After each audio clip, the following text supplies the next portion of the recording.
overlook my competition, never seeing them. I done trained my mind that I'm going.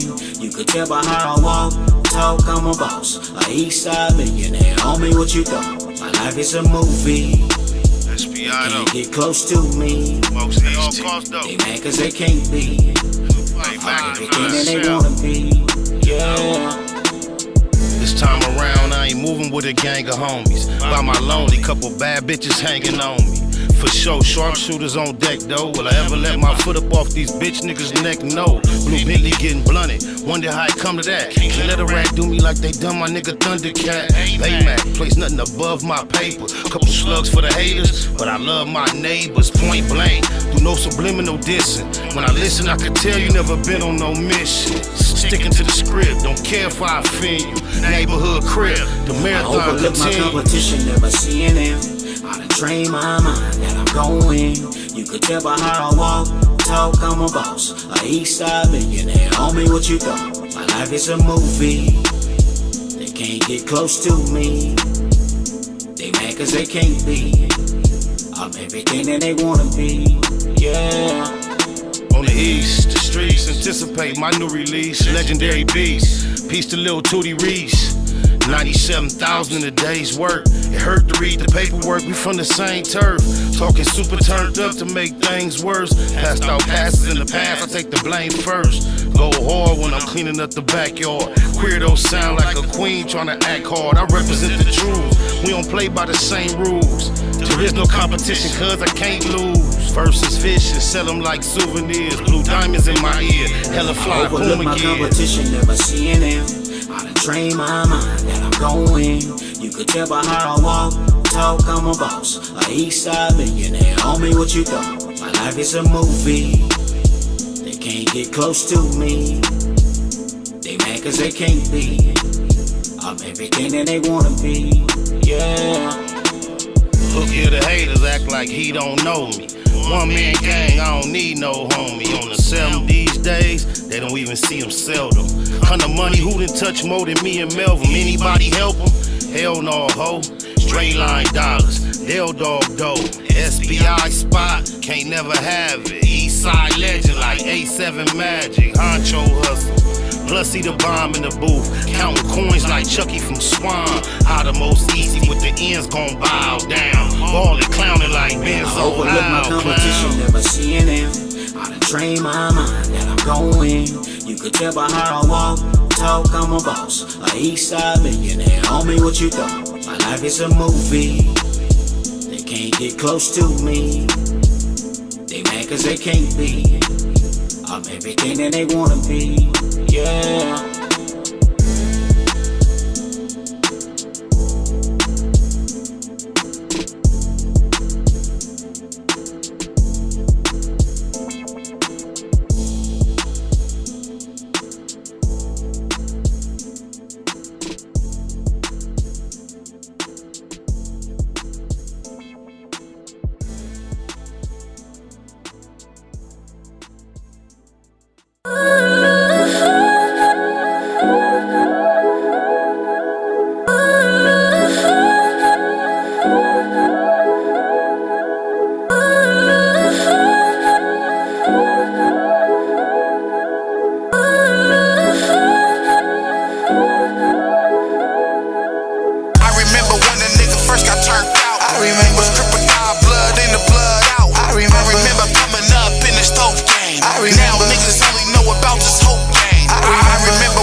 On the turf, Lil Box and Lil Merc. Not a gang of birds, but the third served the Lil work.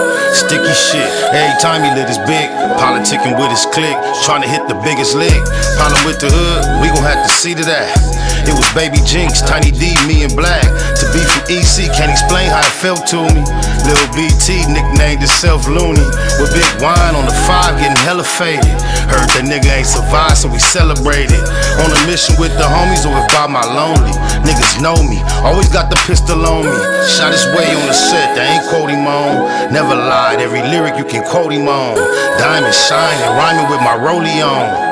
money long, kinda like a Coleon. I remember when a nigga first got turned out. I remember crocodile blood in the blood out. I remember coming up in the stove game. Now niggas only know about this whole game. I remember when a nigga first got turned out. I remember crocodile blood in the blood out. I remember coming up in the stove game. I remember. My mama, some shit you just can't forget. Like some of the young niggas used to claim to sit. Same time, some of the homies used to bang young. To this day, me and Herb trade the same guns. East side, niggas know about that 7 gang. Central to San Pedro, sold up on everything. You ain't heard, 93rd to the Sin. Ain't nothing new, neighborhood, this what it been. All the Sherm homies hitting in the hood. Fuck the function off soon to get to getting good. A party ain't a party without a little drama. In the parking lot, hollering at Lil Mama. Say my name next to Johnny Ray, Baby Dre. Soul 1 and 2, Big Snake from 88th. For death though, I died for I surrender. Shit was evil on the east side, I remember when a nigga first got turned out. I remember crocodile blood in the blood out. I remember coming up in the stove game. Now niggas only know about this whole game. I remember when a nigga first got turned out. I remember crocodile blood in the blood out. I remember coming up in the stove game. I remember.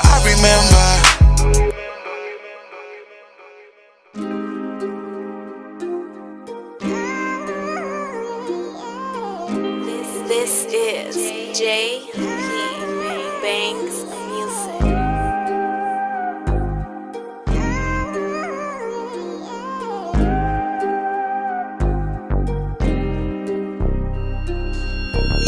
when you're sticking to the script, it's a lonely road. Before they left the hole and tanked the big homie told. He know the way this testimony hold. On that L 4, they gon' politic on him cold. SPI Bank EC for really though. Used to really go, ask my nigga Chili Mo. Had a cold gun game, crazy knuckle up. Bust on enemies with baby double up. Back and forth with the main streets on 98. Q9 cell, me and Lil Johnny Ray. Posted up on Coden with a big ratchet. Way before Lil Wayne threw on that snitch jacket. Walked to York with Slim Bag, what up Big Drac? Gave them back they L cause you did that. Love my lokes even if we don't interact. Lil Mont, Baby Psych and Lil Black. EC. EC. EC. EC. EC. EC. EC. EC. 97th Street, smack dead in the Middle East. Fuck the police for King Ron and Lil Reese. Tell the truth, SP3 never lack rhymes. Sometimes feel I might die behind my rap lines. We ain't in Malibu now, we in Maui. Baby Pie, EC, Bear, me and Wowie. Tico, Kiko, EC Red. Still can't believe Frankie and CC dead. Come to putting in work. Did more than a little dirt. Airbrush shirt. Big Milk, Lil Merc, Lil Box, Baby Ant, both souls, all the coops. First Street to 24 when we call the troops. Lost a legend when we buried Bug. Coach love to the riders that carry cuz, never seen it coming. Was a little foul, still took heart though, my hat off to Lil Owl. EC. EC. EC. EC. EC. EC. EC. EC. EC. Big Spotter and Lil Spotter both got an Ezel. Tiny Spotter got 19, rest in peace, Ezel. Shouts to the females representing EC. The brownies to the quotas, rest in peace, TT. Big Tommy's son on the 7, that stay pops. Me and mine never bow down to J-Box. And that's the coldest cripper nigga ever met. Coldest cripper ever heard about, better yet. 33rd never every only time a nigga ran. On the land, go ask my nigga Ran. ECG unit came up a little show. Got told on by that nigga Lil Show. Went on TV, the homies did BT Ugly. Got love for Infinite and Lil EC Buzzy. For death though, that mean to my dying day. EC, that's all I've been trying to say. EC. EC. EC. EC. EC. EC. EC. EC. EC.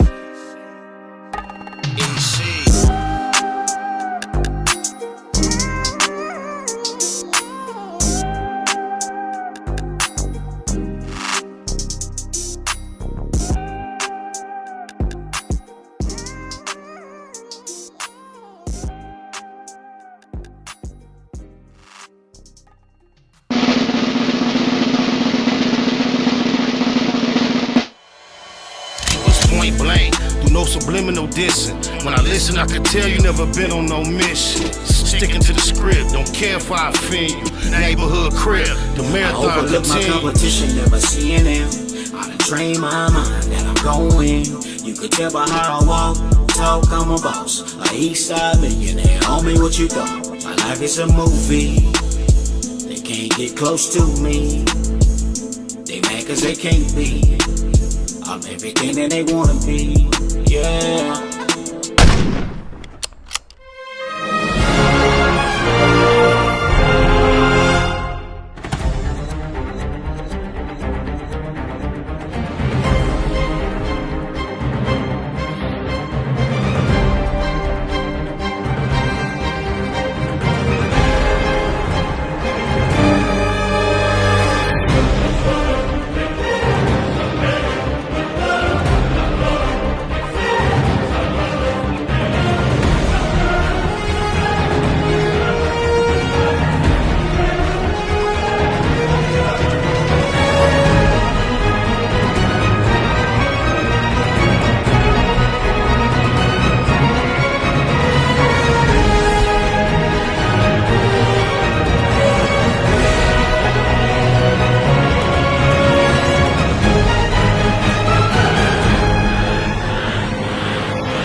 Big shout out to my nigga SPI, Spotter Low. You know I'm in the black box, had to come through, tap in, show love one time. Yeah, y'all make sure y'all subscribe, stay tuned, all that. It's the homie cook-up boss, goddammit, Cub Low. And y'all tuning in to the Wake and Bake show with goddammit the homeboy Spider Low. Here with SPI, the realest nigga in LA. Spider this bitch! My nigga Spider Low. Spider Low, nigga. Spider Low. Spider Low. Spider Low. Spider Low. Spider Low. Spider Low, that's my nigga. Spider Low. Spider Low. Shout out to SPI, that motherfucking nigga. You are now in the black box with the homie Spider Low, the most eastiest.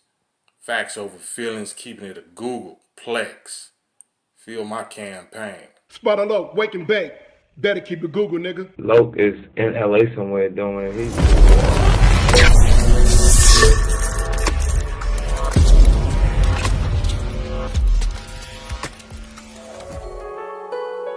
Google gang, straight legend. Google gang, SBI. Google gang, Google gang ain't here. You better keep that shit a Google when you mention me. First sign of disrespect, I'm turning Hercules. It's gonna be a lot of shirts pressed, rest in peace. Keep it a Google, better keep it a Google. Keep that shit Google when you mention me. First sign of disrespect, I'm turning Hercules. It's gonna be a lot of shirts pressed, rest in peace. Keep it a Google, you better keep it a Google. Keep it a Google. You better keep it a Google. Better keep it a Google. Keep it a Google. Google gang. Bottom line, love life, show us a blessing. Pull up politic and blow us a session. Spot a local most easty, no mistake in the station. They making them statements, we waking and baking. Word of the day, EC on replay. The marijuana-thon with VJ Keyway, BS and BS. Killing on the track in the black box, we never put feelings over facts. Pay Machiavelli, run me the bread. I don't get mad, I get money instead. I be high, you can tell by a nigga eyes. But wise enough to enterprise, you dig a lies. Contemplating with the Google gang, conversating. Counting coins while these cowards in the comments hating. Only thing count, my count getting another comma. I'm a magnet to the money on my mother mama. Better keep that shit a Google when you mention me. First sign of disrespect, I'm turning Hercules. It's gonna be a lot of shirts pressed, rest in peace. Keep it a Google, better keep it a Google. Keep that shit Google when you mention me. First sign of disrespect, I'm turning Hercules. It's gonna be a lot of shirts pressed, rest in peace. Keep it a Google, you better keep it a Google. Keep it a Google. You better keep it a Google. Better keep it a Google. Keep it a Google. Google, gang. If you can't keep it a Google, then don't mention me. Run a check through the set, I bet them niggas mention me. Red Bull and Hennessy, I keep the same energy. No matter on a solo or a couple homies with me. Tell them come get me if they want confrontation. I keep a couple shooters with me. And we right here waiting on shit to pop off. Take a nigga top off, you tempt me. All that BS, you can miss me. Slide down Century, doing about 60 in the gutter lane. Faded off yak and drop the pistol, hopping out the rain. I won't change, keep it a Google the only way. Mention me, I come out and play, that's on the gang. We're not the same, I ain't nothing like these rap niggas. Hanging with bangers, no bodyguards, we all strapped, nigga. All truth, no lies, facts over feelings. We ain't gon' start something we can't finish. Google gang. Better keep that shit a Google when you mention me. First sign of disrespect, I'm turning Hercules. It's gonna be a lot of shirts pressed, rest in peace. Keep it a Google, better keep it a Google. Keep that shit Google when you mention me. First sign of disrespect, I'm turning Hercules. It's gonna be a lot of shirts pressed, rest in peace. Keep it a Google, you better keep it a Google. Keep it a Google. You better keep it a Google. Better keep it a Google. Keep it a Google. Google gang. Jeter. Gratitude is the attitude. This show is a blessing. To be right back in the black box as we blow us a session on my mama. The word of the day is vocation. Vocation is the word of the day. Vocation can refer simply to an occupation, or it can refer to a strong desire to pursue a particular kind of work or course of action. Since he was a teenager, he knew that he would find his vocation in religious work. She is headed to medical school to pursue her vocation as a doctor. Vocation is the word of the day. It's a word we hear quite often. I can recall during my short time spent in prison that amongst the things that were available for you to pass time in the day, whether it was getting a porter job, working in the kitchen, working on the yard crew, being able to go behind the wall and participate in a vocation, was one of the activities available to a certain amount of inmates. Vocation. NBA old boy with Zen Master say, I went to a vocational technical high school. A lot of them shows you see on the commercials we used to see on TV about what you doing with your life. Sitting on the couch, get up, call this number, get woo woo. They to a high degree promote and advertise education by way of vocation. Lot going on the internet on my mama. Like it's crazy when you like just fall back and kind of like pay attention to some of the stuff that take place. But I've never heard of the rapper named Trouble out of Atlanta. Rest in peace to him, but he lost his life. It is a trending topic. I see that everybody's talking. And you know, we always concerned when we lose a life from amongst our ranks in any capacity. We try to be as non-judgmental as we can as surrounding the death, but there are some very interesting things being reported. I want to play this audio, but I don't necessarily want to show the video portion because at least at the time of this, there is a suspect on the run, and they like show a sketch, and I just, I'm not trying to say he shouldn't be brought to justice or whatever, but I just feel like showing a wanted picture sketch is like kind of like aiding law enforcement and bringing someone to justice, which is not really my intention. So just want to take a listen to what's being said about the circumstances surrounding him losing his life. A deadly shooting Sunday morning inside an apartment at Lake St. James apartment complex in Converse ended the life of 34-year-old Atlanta rapper Trouble. Upon deputies' arrival, they observed a black male lying on the ground suffering from a gunshot. The artist, whose real name is Muriel, was shot once in the chest just before 3:30, according to authorities with the Rockdale County Sheriff's Office. A spokesperson says Orr was visiting a female friend when the suspect, now identified as Jermichael Jones, forced his way into the apartment and fired that fatal shot. Mr. Jermichael Jones didn't know the female, and it was a domestic situation. The Rockdale County Sheriff's Office does not have any leads on Jones' whereabouts at this time. Jones is wanted on charges of felony murder, aggravated assault, and home invasion. Alright, somebody said that he turned himself in last night, B-Luck, but okay. Irregardless, we didn't show the photograph that they were utilizing to try to bring him to justice. Just not something I feel comfortable doing. However, it's crazy that he lost his life, and when it boils down to is what Scarface stated a long time ago, pussy. A nigga's quickest downfall. From what I can gather, this dude had a romantic interest in a certain female who was occupying the opposite side of a door with another male individual. And apparently out of jealousy, rage, anger, he forced his way on the opposite side of the door where they were occupying space together. And subsequently, the male that was occupying that space with said female lost his life. Interesting thought.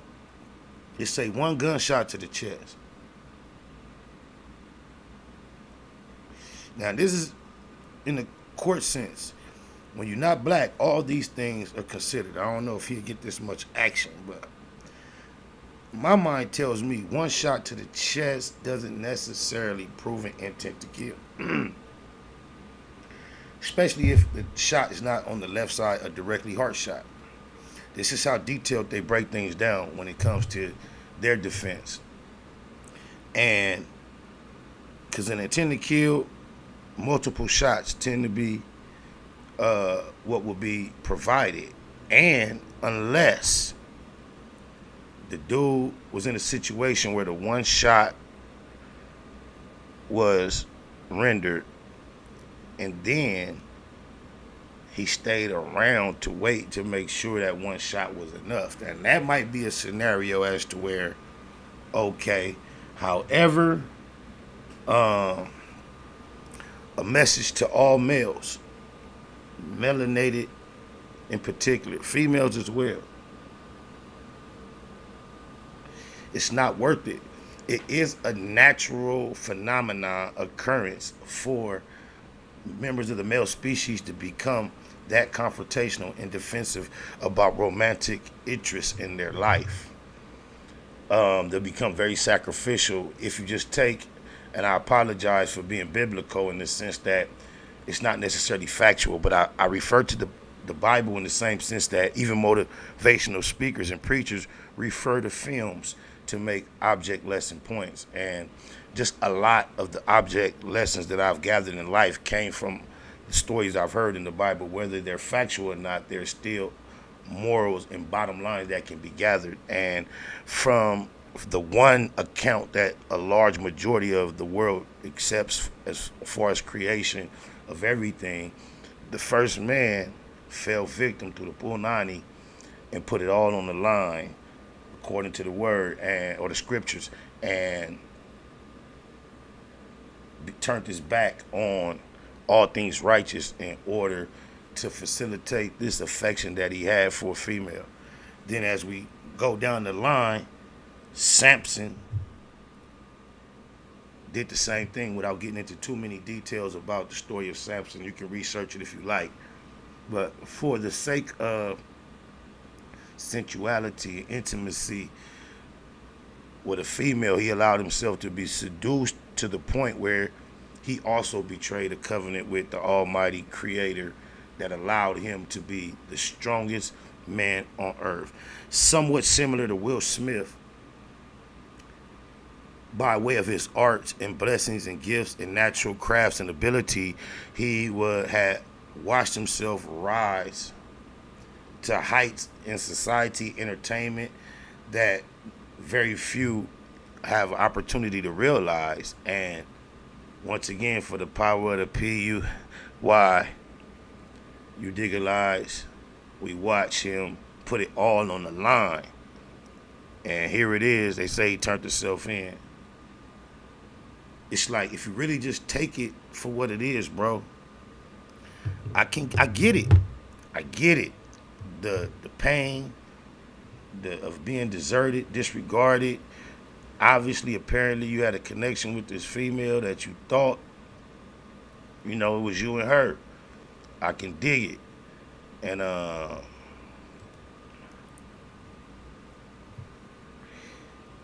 without your actual intangible connection no longer existing, the actual physical connection is over with, and it could be hard to deal with. But just think about the reality it is. I don't know if it was just personal about that one individual having access to it that bothered you so much. And if so, perhaps you have remedied your issue. However, if it was just the generality of anybody but you having it, you have now isolated yourself not only from having any action at that piece of punani, but also you have taken yourself away from any other piece of punani. And that piece of punani is definitely going to get plunged and pleasured by another pause. And I don't understand how you could ever imagine that being a desirable destination to arrive in such said situation. Rest in peace to Trouble. It's ironic to have a name like Trouble. I don't know how much trouble attended his life up until this point, but not looking for a way to compare this, but it seemed like his name kind of caught up with him. Hold on, caller. Don't bleed over, please. Let me put you on mute. I want to say rest in peace to him, and I don't want to get facetious regarding the circumstances surrounding his early demise. From what I can recall, I believe I heard he was only 29 years old. But to the individual who apparently just turned himself in, who was on the run for alleged said incident, to you, or if it were not you, whoever is responsible, when it get to situations like this, these are the type of thoughts you got to be able to process and apply yourself to the situation accordingly, of course.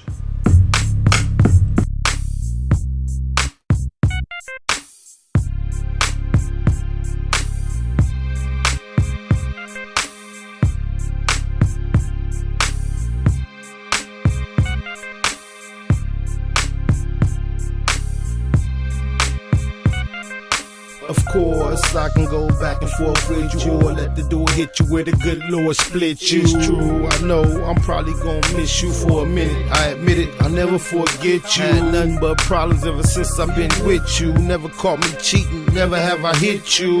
Then again, that's a whole nother issue. You ain't really with this, is you? There's really no need for you and me to disagree. Let's just agree that we see things differently. Feel free to send another text message dissing me. Your mom sure raised a classy one, didn't she? Appreciate everything that you did for me. Give you my thanks, but never my dignity. Thought you said we wasn't doing this, didn't we? The last dude messed you up bad, didn't he? That's why I always seem so distant. See that your character contains no density, decency, or honesty. That's no diggity. Your word is literally never meant diddly. Of course, I can go back and forth with you, or let the door hit you where the good Lord split you. It's true, I know I'm probably gonna miss you for a minute. I admit it, I'll never forget you. Had nothing but problems ever since I've been with you. Never caught me cheating, never have I hit you. Then again, that's a whole nother issue.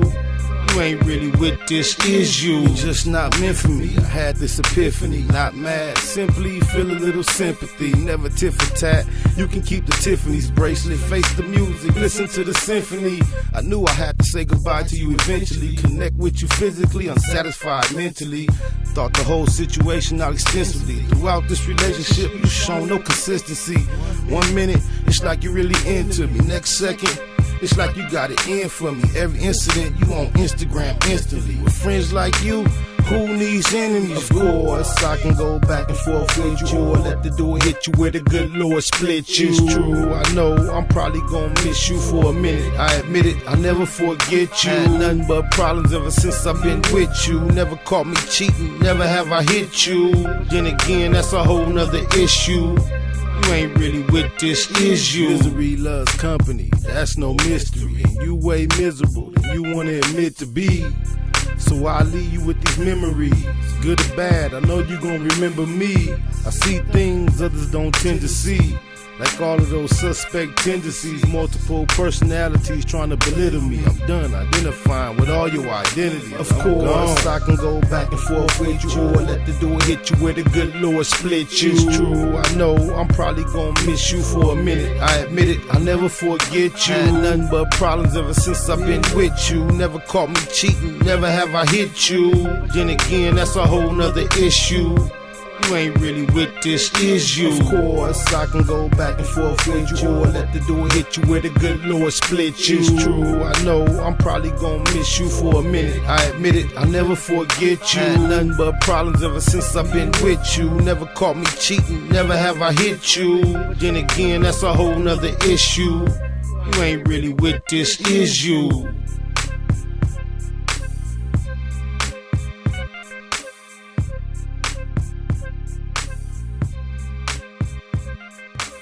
We got a caller on the line. Right. Kind of surprised. I just got the number. I'm Big Nori.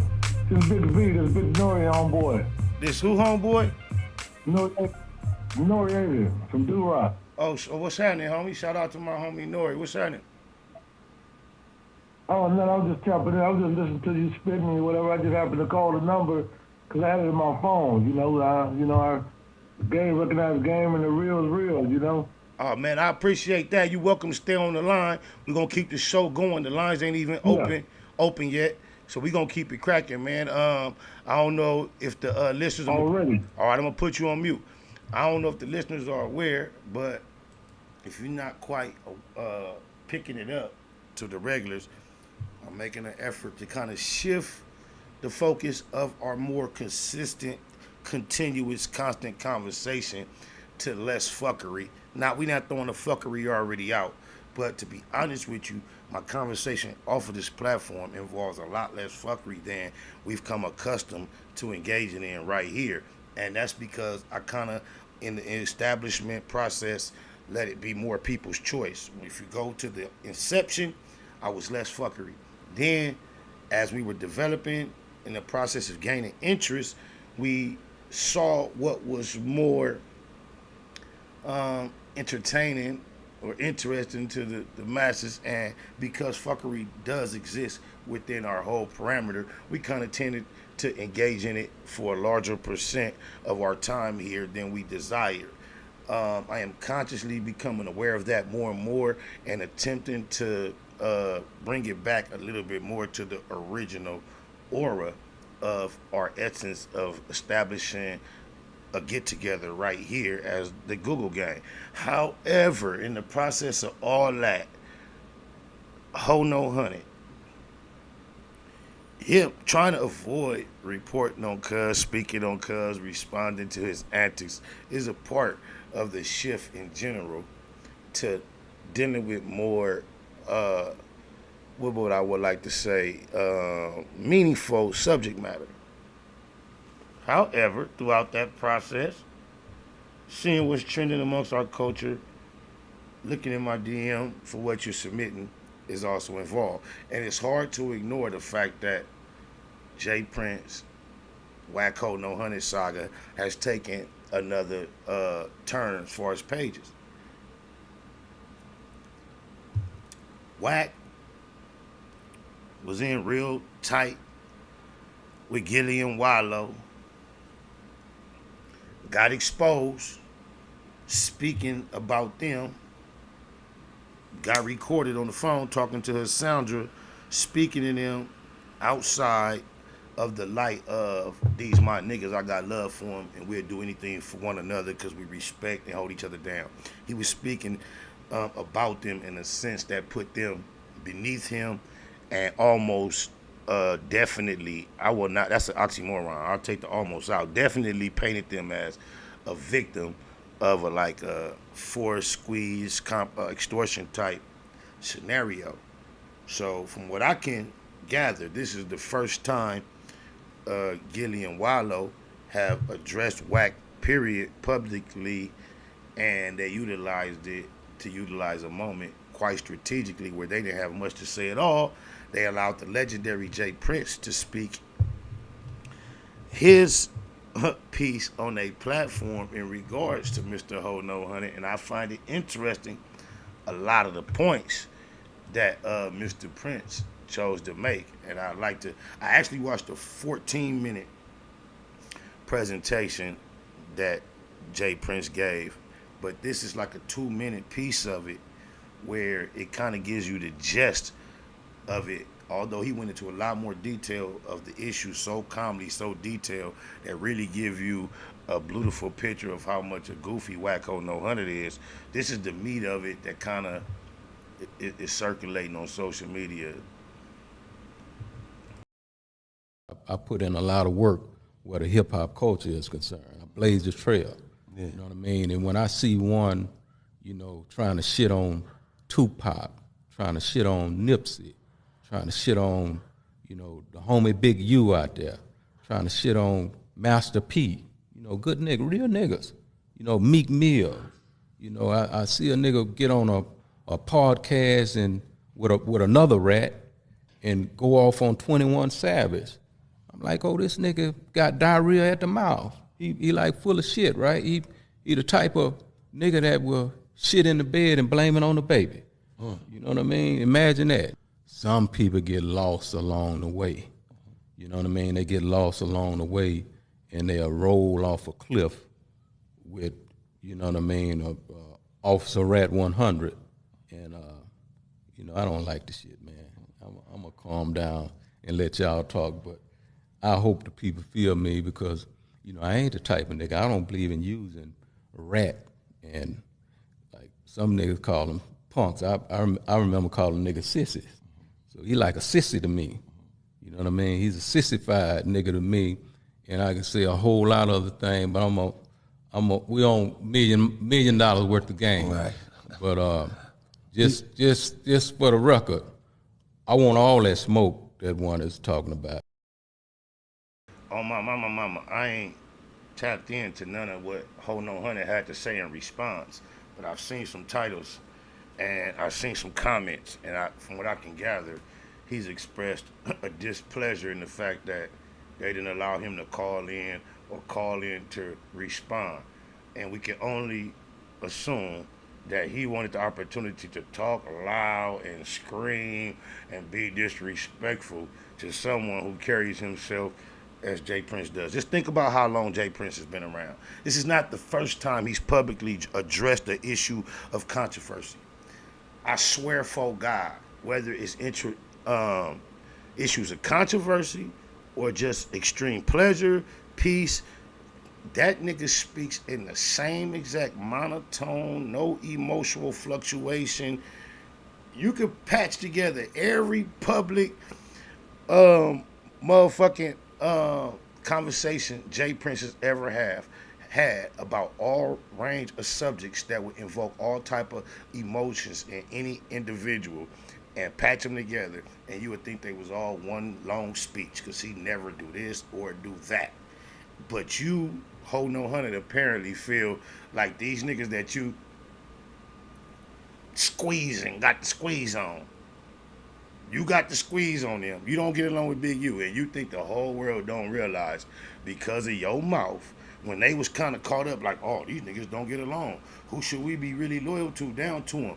You just pushed them over there to that side, and you want, now it's obvious, you want the world to believe somehow they got less comfort out here, protection, fucking with Big U than they did having with you. Everybody know that's not true. No. And now they so wisely had nothing to say about you. You be on the internet popping all day, every day. Your whole career done been broke down to being on the internet talking about current events. Once again, you following the steps of none other than the Loke. You finally came around and realized that's what it's about. You got your name in the feed with the name of whatever is trending. That's all you done broke it down to, running your mouth. And Jay Prince made a lot of points that we've been making here on the Black Box. If we go on to listen to some more of what he had to say in that interview, he discussed on how this female apparently went to interview Larry Hoover, according to Jay Prince, under the guise of we're trying to get this exoneration or get him released, and we need something to show who he is as far as his character and how positive it is in all actuality versus the image that's been painted about him from his youth and his involvement decades ago with every street things he was involved with as an adolescent to a young man, which is no longer any part of his character whatsoever. They would like to have some footage to present that displayed that naturally in their effort to get him released. And this lady is some female that somehow became burdened or blessed with the task of actually being allowed to go interview him and capture some of this human side of him that they would like to present. According to Jay Prince, somewhere along the process, they had her on board doing this for them, and when they tried to actually obtain the footage themselves, she made a request to be paid. Right there, cuz, I gotta say this. When you're trying to free a legend, I think it should not have gotten beyond that point. Apparently, their whole project with this female has been held up from the point for years. From the point where she spoke of, when they tried to ascertain the footage, she's like, well, how am I gonna get paid? And I'm just shocked at that point. I think it was Jay Prince, it was Larry Hoover Jr. and Jay Prince together having this conversation, and they seemed to express a displeasure with this female who seemingly was only there in the functionality as an interviewer. I would think the prestige that Jay Prince names carries amongst, like he say on the interview, he been putting it down for years without me watching anybody pocket. When you think of Jay Prince, you think of paper. I personally feel like as soon as she mentioned being paid, that should have been a small thing handled. Let's get it out the way. However, they do have text messages that Jay Prince on Wacc, HoNo, Hunnid like to get down like this. He exposed text messages on this subject earlier. Jay Prince got text messages between Kanye West and Wacc, HoNo, Hunnid, where, matter of fact, man, I ain't even finna go through all that. We just gonna get to we'll listen to the portion that we didn't listen to. We gonna listen to it here together. Let's go in front of the world. Hold on, damn it. We live in the Black Box. This Jay Prince. I think he's with Larry Hoover Jr. Free Larry Hoover, the legendary, real, influential person that's turned his life around. Seems like America does not honor those that turned their life around. Rest in peace, Tookie, when they come from a culture such as ours.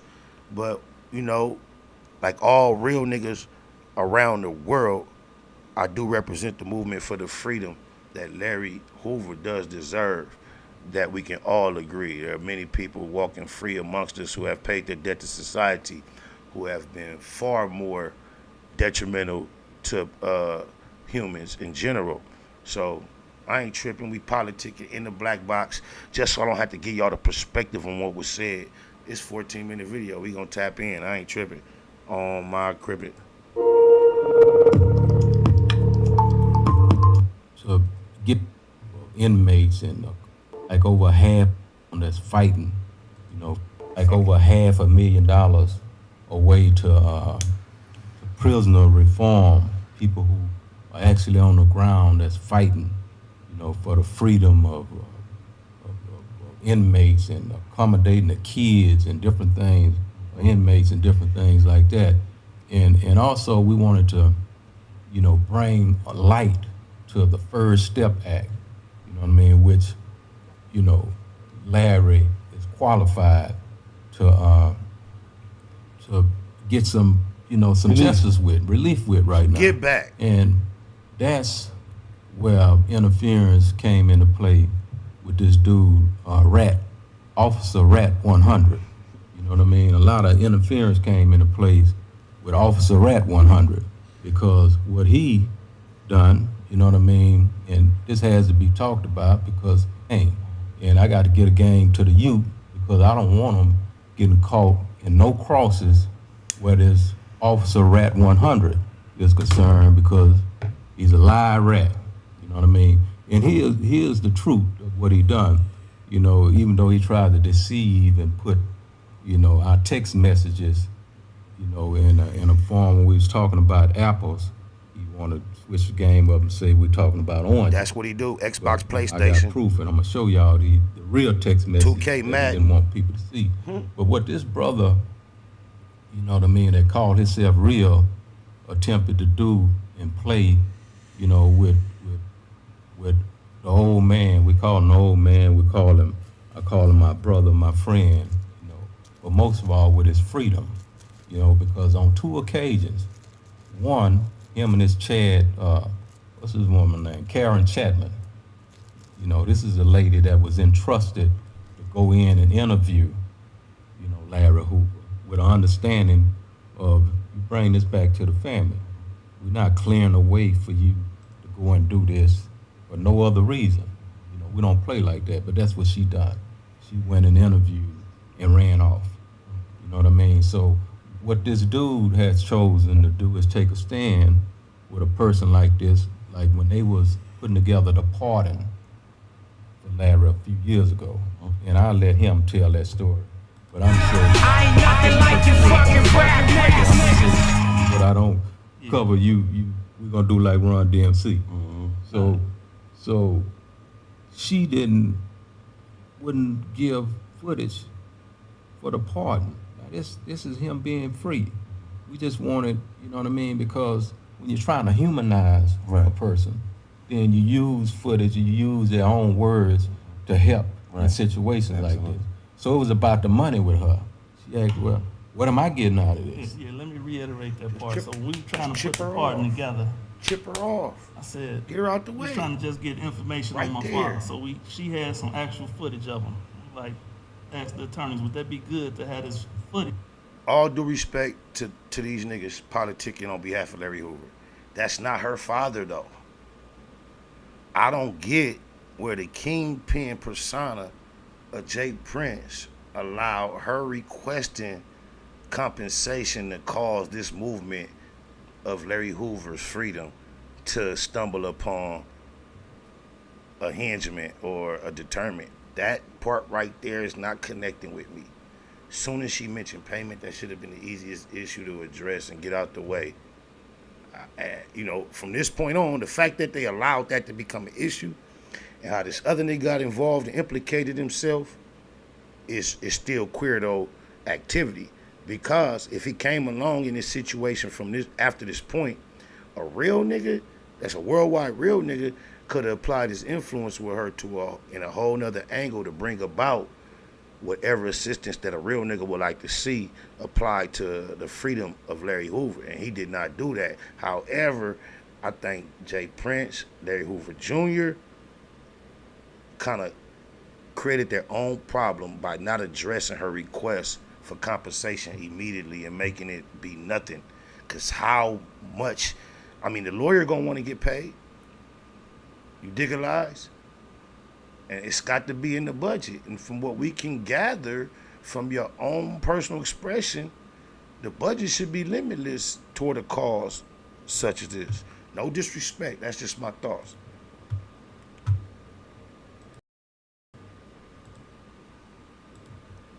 Footage to put on this part. They're like, yeah, that'll be good. Let's see if we can try to do it. We tried some numbers. We caught up with the lady, and I called and I asked her. I was like, we need some of that footage because we're trying to put this pardon together. And she told me, she said, well, who gonna get paid for this? Well, how I'm gonna get paid for this? And I'm like, okay, wow, this is about my father's freedom right here. And you wanna know who's gonna get paid for this footage? Not her father. So, I don't know where she feels like she was really caring about our family, but she wanted to know who's gonna get paid while we was trying to get this package together for this pardon. And just on her behalf at this point, this not being her father, her taking on such a controversial subject and lending her resources and her talent and her energy toward it, even her business. There are a lot of people in her capacity business-wise that would not be willing to be involved. This is her showing care and concern for the cause by even taking on the task of aiding the movement, not necessarily volunteering, allowing herself to be available for hire to some intelligent individuals will be deemed expression of concern. Because someone who is not in need to take every case available because they're comfortable financially can't allow themselves to decipher through opportunities based on how they feel about the integrity and the merits associated with the scenario. And unless you're suggesting she's dirt poor and thirsty, perhaps her being willing to be involved and business-wise was her expressing concern for the overall freedom of Larry Hoover. And then moving forward after that, that's around the time Kanye went to the White House, not too far before then or after that. She seen that it was a buzz and my father's name was fresh in people's heads. And that's when she come from behind a rock somewhere. Wow. Number one just said 6 life sentences. Forget about Larry. I was not aware that he has 6 life sentences. And that puts his action at freedom in a whole nother perspective. However, that don't make me shit on the movement, the voice that's reaching out with effort to get his freedom. Just imagine 400 years in slavery. You could just say, forget about freedom, stop trying. So I didn't know he was up against that, but you expressing that is really an expression of cowardice and betrayal and trollism, if you ask me. Looking like it was an opportunity. Kanye reached out to her to try to get the footage again some years later, and I don't know where it happened at, but somehow Wacc wound up in the middle of the mix. And Wacc was the middleman with the footage. First, he was just the middleman for her because she didn't want to speak to us, but then next thing you know, he's a partner in the whole situation. This is his footage. So she want bread. You got a definite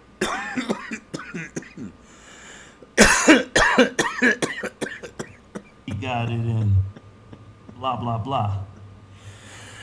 Yeah, what this clown, head up, like we right here, he was somebody else. You know what I mean? He portrayed to be, I'm down with y'all. I told y'all. The only reason I wanted to talk to him, I'm gonna give him the benefit of the doubt. That's his MO. My brother, because it's serious business, right? So I embraced that. I entertained that. And, in retrospect, when I hear him take a different position, like he was partners with her and this and that the whole time, I'm like, so this nigga one of them kind of niggas where all money, good money with him. You know what I mean? Everybody go. I'm from the school where everybody don't go. You know what I mean? And when you're playing with a man, freedom like that, and everybody go, then, I take that real personal. You know what I mean? So that's why, I want all the culture, because I'm a nigga that stand for the culture. You know what I mean? I love the hip-hop culture. I put in a lot of work where the hip-hop culture is concerned. I blaze the trail. You know what I mean? And when I see one, trying to shit on Tupac, trying to shit on Nipsey, trying to shit on, the homie Big U out there trying to shit on Master P. You know, good nigga, real niggas. You know, Meek Mill. You know, I see a nigga get on a podcast and with another rat and go off on 21 Savage. Takuchi. Like, oh, this nigga got diarrhea at the mouth. He like full of shit, right? He the type of nigga that will shit in the bed and blame it on the baby. You know what I mean? Imagine that. You take a raw shit in the bed and say, that's the baby shit. I ain't shit. You know what I mean? This is how he go to trying to change narratives and different shit about the truth. And what be real cold about it is some people get lost along the way. You know what I mean? They get lost along the way and they'll roll off a cliff with, you know what I mean, Officer Rat 100. And, you know, I don't like this shit, man. I'm going to calm down and let y'all talk, but I hope the people feel me because, you know, I ain't the type of nigga. I don't believe in using a rat. And like, some niggas call them punks. I hear people in the comments, or I see people in the comments keep saying, just pay the lady and get it over with. He finna get to that. He finna expose some text messages between Kanye West and Wacc 100. They got the billionaire. This is a certified multimillionaire. So apparently they got at the lady like, what it's gonna take then? And you gonna hear what apparently took place when they couldn't get a number and how Kanye West was trying to get at Wacc like, look, check this out. The lady can't say what she want. I'm not really good at this negotiating shit. I'm gonna let Jay Prince handle it. Watch, y'all gonna see. HoNo Hunnid. So is he still Wacc HoNo Hunnid or Rat HoNo Hunnid? They gonna be interchangeable. Oh, by mama, we like that, Jay Prince. That's kind of fly. By God. I remember calling nigga sissy. So he like a sissy to me. You know what I mean? He's a sissified nigga to me. And I can say a whole lot of other things, but we on $1 million worth of game. Right. But just for the record, I want all that smoke that one is talking about. You know, I know how to put all that out. So y'all time. But yeah, one last thing. The bottom line is the stuff was taken from us, and he partnered up with the lady to act like it was his, and I'm gonna sell it back to you when it was ours in the first place, and act like he's a street dude and he respect my old man and respect everything. Who is the real dude that's go partner up with this chick that stole something and try to go in front of the world like he really had a right to do it? Like he trying to, you know, he putting people in bad positions out there. It's people that's, you know, that's real upset about that. And I don't got nothing to, you know what I mean, I don't have nothing to do with them. I don't know where their head is, but, you know, he keeps just jumping out there in the deep water. Let me ask you a question, Jay. You know, now we talking about me in California. It seemed like, you know, early stages of Death Row Records. Did you have anything to do with that? Yeah. It's off the yeah, early stages of Death Row. Yeah, rap it. That was funny. They thought it was a game. Yeah, no, it was funny. It was a laughing thing. You know, you go do that shit down Big Mike and 3-2.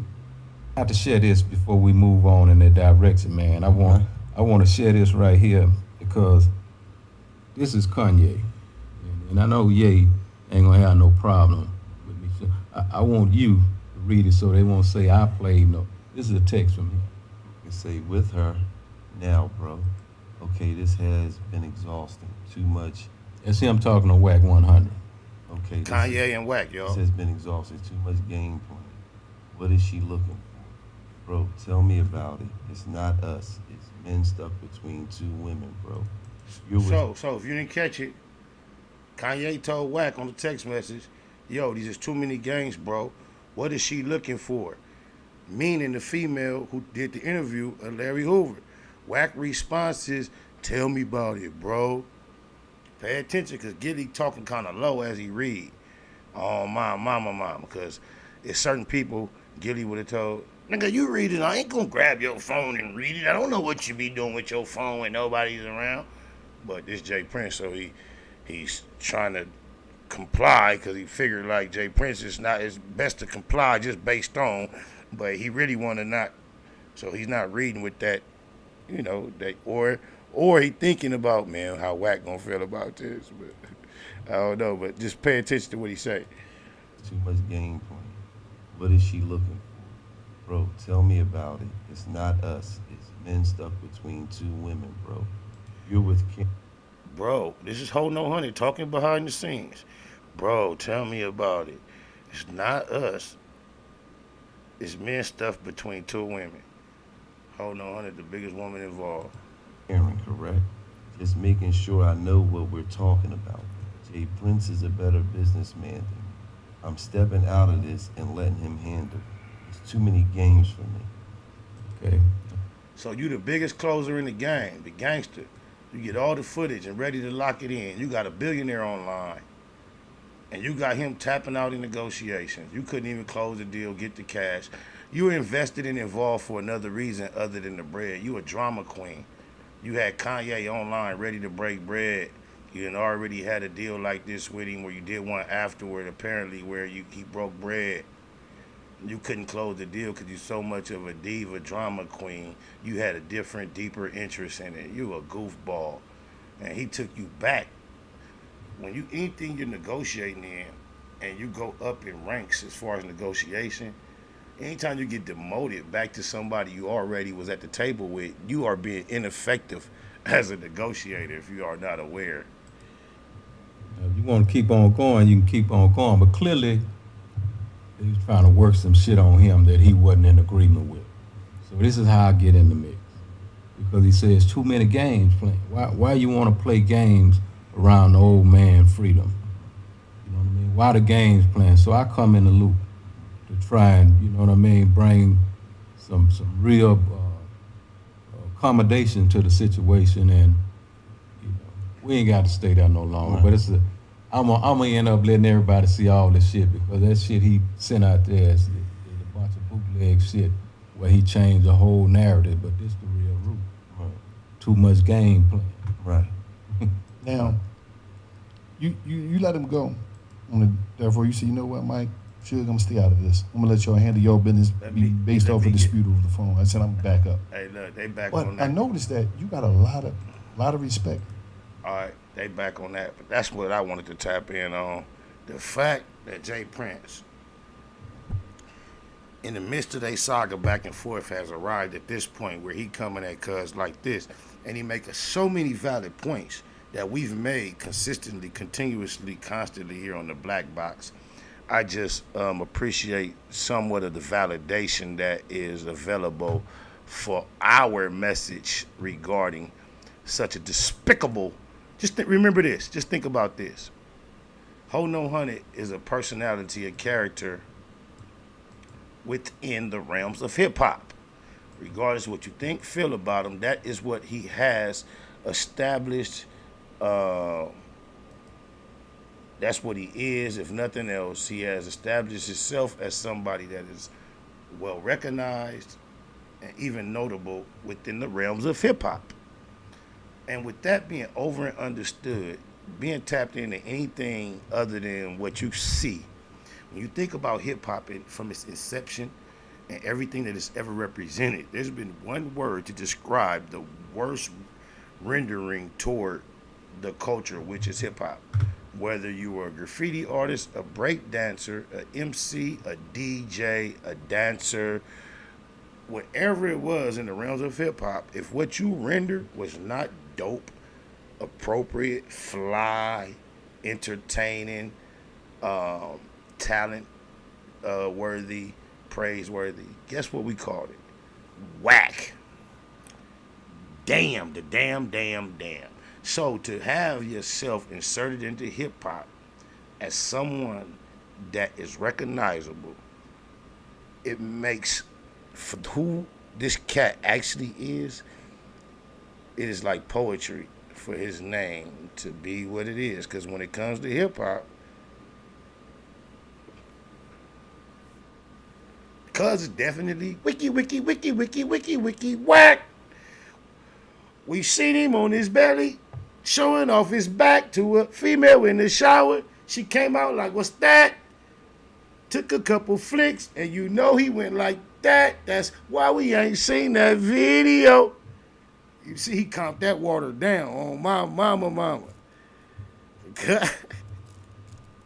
Hey, if you really pay attention to the antics that the internet provides on a consistent basis in the sense of look at it like a movie. Cause we watch cuz get emasculated. We watching one of the goofiest comedies that we seen. This is a CB4 meets janky promoters reality movie where they clash. That's who HoNo Hunnid is, cuz. Regardless what you think or feel about J. Prince, from the outside looking in, all we know is what we heard, seen, and read via internet, magazine, radio. That's what we know from the majority of people about J. Prince and HoNo Hunnid. And we all, as a collective, have to agree upon what general persona J. Prince has established over decades. And to just compare that to the persona Wacc HoNo Hunnid has established versus what he's trying to present in the matter of less than a decade. They're totally opposite. And this is what causes the clash that Wacc HoNo Hunnid typically inevitably has with anyone that is considered reputable in general, myself included. I didn't just seek out opportunity to be disrespectful toward him. I found myself on the internet visualizing, viewing him lying upon me and my character. Therefore, you insert my deliberate disrespect. J. Prince definitely is not one looking for opportunities to just render disrespect to any public personality. He, in general, respects, salutes, and supports anything that has established itself as pertinent, as black entertainment, public. It seems like everybody that crosses him has respect, love for, and appreciation for him. Here it is, Wacc HoNo Hunnid, supposed to be a pyro from the valley, and he all about politics. No matter how lucrative the deal would be, he could never do a business venture with a Sereno because of simple politics. However, he'll do a deal with a Latino Takuchi. Yeah, you put that together. Then outside of that, simple politics, he a Paru, but he repeatedly only provides new lives and business deals for a multitude of Crips. Politics, though. So here it is, politics.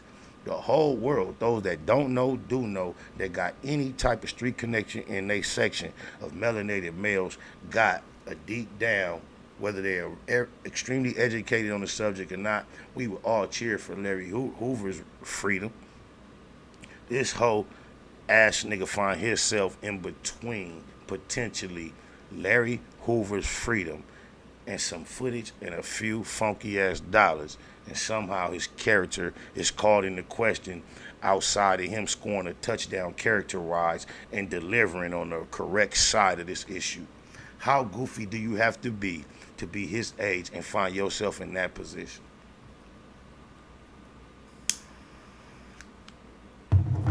The individual has displayed the most fluctuation emotions, issue-wise, known to the culture on the internet, is now at the table with one of the most level, consistent, calm, precise individuals that has been at this far longer than him.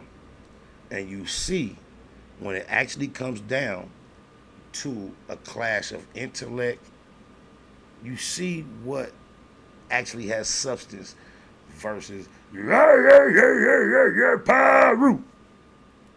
You's a bitch. You. He got an old man out here in the public having to be comfortable saying, I want all the smoke. But this is what I want to let you know, J. Prince.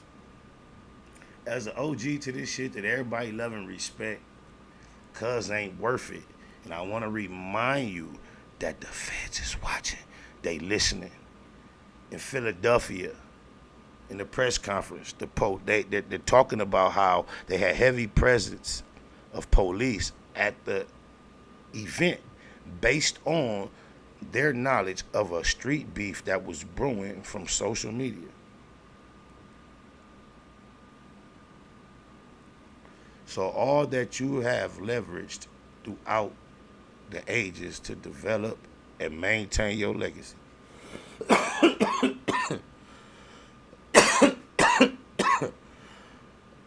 take it from me, Ho 100 is not worth stepping outside the character and the composure that you so melodically and methodically actually. It's not worth stepping outside that to even utter anything that might sound like a threat or a willingness to engage in anything other than gentlemanly conversation via the internet. That's all we enter. Look, check me out. I don't know why they told you that we sell stones. We on the internet just trying to get our email on. Let's not let the desire to prove that the proof is in the pudding precede our intellect and wisdom not to incriminate ourselves and express intentions of ill act. You digitalize, been around too long to fall for that trap. You don't want no smoke. I don't want no smoke with nobody. Public service announcement, SOS, let it all hear and let it be clear. I want no smoke with anyone far or near. That's not in my future, it's way in the rear. That's for my ops and that's for my peers. I'm just saying though. Just Jay Prince. Suge fell for that. The whole world had a perception of Suge. And the perception was that don't f with me or you're gonna have problems.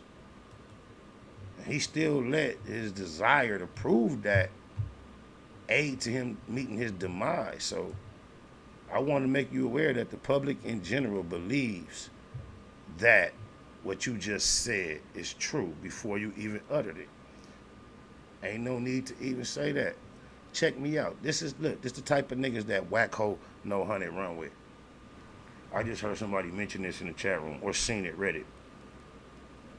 Heard it with my eyes. Look. Long ago, RayJ was on an interview. I think he was on an interview, and he was mad at Fabulous and talking about what he gonna do to Fabulous. And if you want to talk about a fair fight, weight class, physicality, size, and all that, RayJ and Fabulous is a straight, fair, head up fade. Oh my mama. But whatever they was beefing on, it turned into RayJ being on the interview, nutting up, going crazy, talking about nigga better be scared of him because he run with booty goons. I know for a fact RayJ years ago was best friends with an openly Skittles cat named Young Buck. Not Buck Jenner, Young Buck, another dude. And I can recall one time being at the Row, at the Death Row, the Row offices in the parking lot, in just a general group conversation with some heads, and somebody made the comment that, oh yeah, he gay. And I remember RayJ with a certain persona saying, psh, that's a plus in this industry. That's just something I can recall, right? Then recently I saw Danny Boy on the internet. If you don't realize, Danny Boy came out the closet some years back, and then now since then it seems, I don't know if he has a terminal illness or anything of that nature, but I see he's on a circuit of just like a tell-all book via interviews. He is telling everybody that he ran across in the industry secrets. Apparently that RayJ somewhere indicated that Danny Boy tried to force him into gay acts in the past, and he called himself clearing the air, and he's declared that him and RayJ used to engage in gay activity one with another back in the day. So RayJ ain't just came out and said, hey, I'm whoop, but it's Pride Month, if you're not aware. And these is Wacc, HoNo, Hunnid. We just seen Doja doing that old TikTok, the ex-stripper doing his, we seen that. These is boys. Profile for the longest on IG. The manager of RayJ in the game. That was the totality of it for the longest. He kind of established his mainstream prestige based on his association with those two names. I want you to be very familiar with the type of individuals. So it's viral because a lot of niggas that's straight, they don't be trying to shout out to the gay community and all my gay niggas the right way. So I gotta do it because I want to make sure niggas know that I'm showing nothing but love and that I fuck with y'all. We have multiple businesses together. I got a lot of friends. All right, so I was talking to my nigga Dean, but now I'm talking to y'all. Listen, I just want to say. So, in the spirit of gay pride, I suppose he was having a phone call with apparently his gay friend Dean, and Press telling him how much he loves him and supports him, not just because you're my friend and you're a human, but in respects to the fact that you Skittles, and whatever that means causes me to have this deep affection, respect, and love for you. Not the fact that you're just a human being, a good friend, a partner of mine. I am this invested into the idea that when you are alone and intimate in particular, you prefer to be with the man, and whatever imagery you can imagine taking place, that's your preference. And you feel it's your duty to go this far out your way to express compassion to your individual friend, and then you concluded that publicly, and then this is what's next, y'all. Just pay attention. That is Gay Pride Month. Shout out to all my gay niggas. All right, the homie M. Dot said he looked like he got on his breath. He is about to expose his tongue, and what you just said is gonna make so much more sense. Shout out to everybody in the LGBT community. I told my niggas that it need to be more straight niggas giving love to the gay niggas, and I hate using the N word, but damn, did this filter got a nigga tongue red? I'm tripping, but look. Cuz if you are even from a heterosexual perspective, politically, publicly attempting to extend the olive branch to another community of human beings that are different from yourself, that definitely all the world could agree are enticed, interested, excited about tongues of men. Listen to the lack of masculinity, testosterone present in his voice as he presents his. Did y'all see what he just did? Cause y'all know, just think about the fly female influencers, or whoever you watching via video, the females with them sexy mouths that you appreciate, the females. Just imagine her pausing and sticking her tongue out and saying something like that. He's talking directly to homosexual men. Just put all that in perspective, y'all. Look what he just did. Wow. I guess I'm the crazy one, though. Why not? He's going to say all what he says without saying, hey, I'm one of y'all. I don't understand why he just doesn't say that. And I'm not being offensive toward him for being one that perhaps should say that. But if the climate is not comfy enough for you to go ahead and escape the closet currently, I'm confused. Oh, my mama. Check him out, though, as he continues. Niggas giving love to the gay niggas, and I hate using the N word, but damn, did this filter got a nigga tongue red? I'm tripping, but look, it's serious though, you know what I'm saying? Because like, I got a lot of gay friends, and I got a lot of real niggas that's gay, and we make a lot of money together, but it ain't just about the money, it's just so it go viral, because a lot of niggas like, you know, whether you a gay female or a gay dude and you a straight dude, friends. All right, so I was talking to my nigga Dean, but now I'm talking to y'all. Listen, I just want to say that it's Gay Pride Month. Shout out to all my gay niggas. Shout out to everybody in the LGBT community.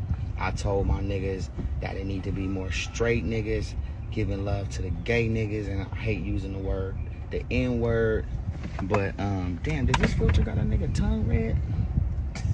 I'm tripping, but look, it's serious though, you know what I'm saying? Because like, I got a lot of gay friends, and I got a lot of real niggas that's gay, and we make a lot of money together, but it ain't just about the money, it's just so it go viral, because a lot of niggas like, you know, whether you a gay female or a gay dude and you a straight dude, whatever, it don't matter, like, but it need to be more straight niggas showing love to the community. It just need to be. It's like, you know, what you afraid of, or why do straight niggas have to have any concern with what non-straight niggas do in the bedroom with other men? Why does it have to be my business or anyone's business other than theirs? Why is there a need for non homosexual men to have any type of interest in I don't get it. Why it's not enough to just allow them to be themselves? What do you mean? How much support are you gonna have? Think about all the romantic music that RayJ has made directed toward females in general, and then think about how you apply his whole logic of a real nigga to what he's saying. Why is it your business to be so? Why is it not sufficient for heterosexual men to only support publicly heterosexuality? That's what we promote. Why is it not only okay for me to be expressive of love overtly toward things that I personally am in natural accordance with? These are the things I relate to. If I'm not, just check this out, bro. There are partners or people amongst our culture that go out heterosexually to clubs, the public venues, with the mind of meeting females. There are members amongst us that only like thin, skinny white girls. I'm not finna be hanging with them dudes. I'm not finna be comfortable going to the places where that is what is most prevalent and available, because that's what they seeking. I'm going to be around things that I desire, people that are more interested in what I'm interested in. So if I am not interested in encountering casual relationships with males that are romantically attracted to males, why would I have a urge to just involve myself in that element of life and be supportive of it? I do not engage in things related to golf or hockey. Why do we also need more real niggas? We need to be pushing that. Why they can't just be themselves? What is the connection? Check this guy out though. Oh my mama.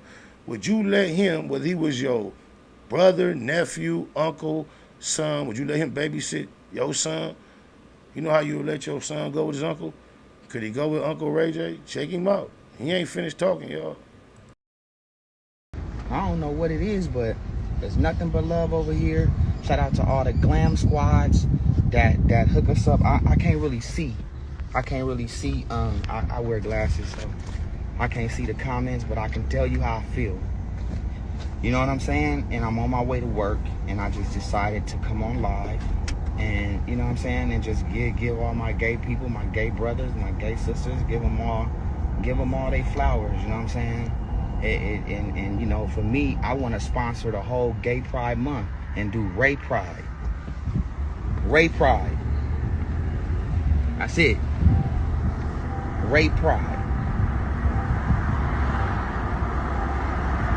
You know, whether you a gay female or a gay dude and you a straight dude, whatever. Cuz killed it.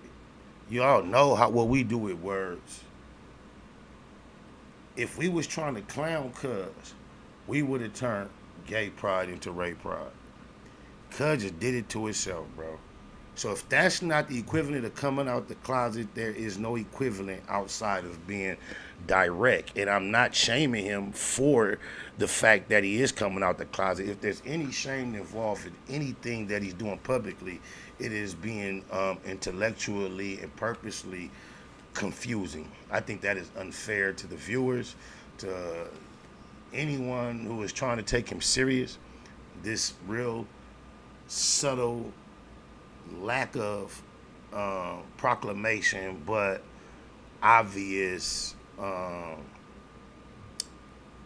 participation, if you want to ask me, is just not pure.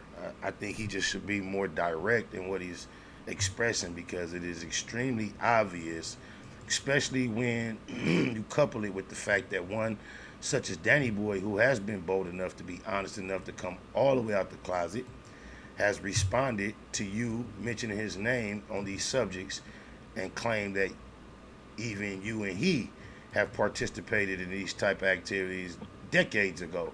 So to come this far, to associate your name And with Ray the Gay Pride, you might as well go ahead and let us be aware of who your actual male secret admirer or the one you admire secretly. Come all the way out, bro. Keep it a Google. Let's not have 1 foot in and 1 foot out the closet. Area code from the 909, you first, then 404, it's on you.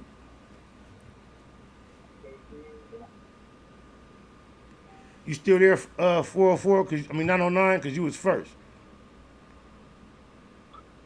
Yeah, I really ain't got too much to comment about, but I'm just like, you know, hey, it is what it is, you know what I'm saying? You know.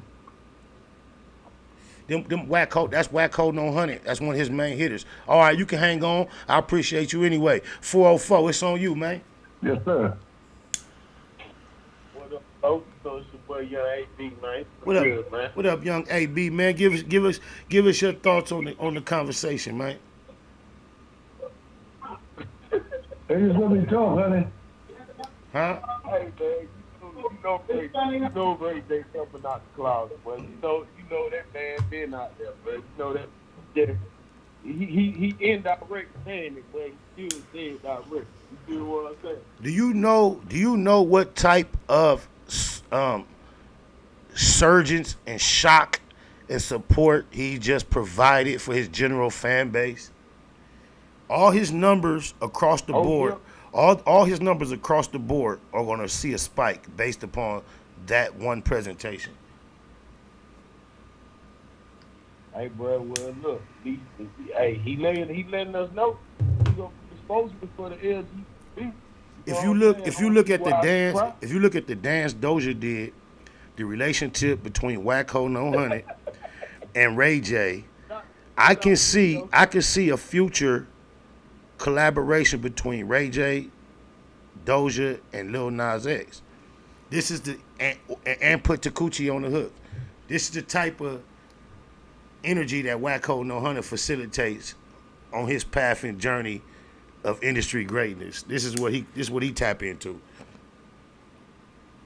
All over money. But see, it's funny Wacc HoNo Hunnid love to talk about everybody else.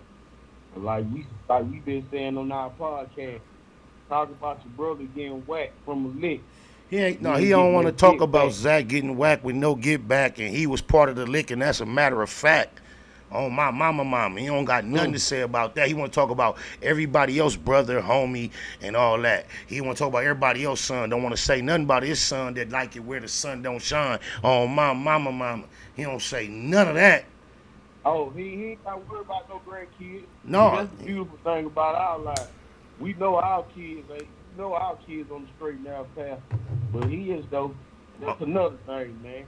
I can't stand niggas always got another nigga in their name in their mouth.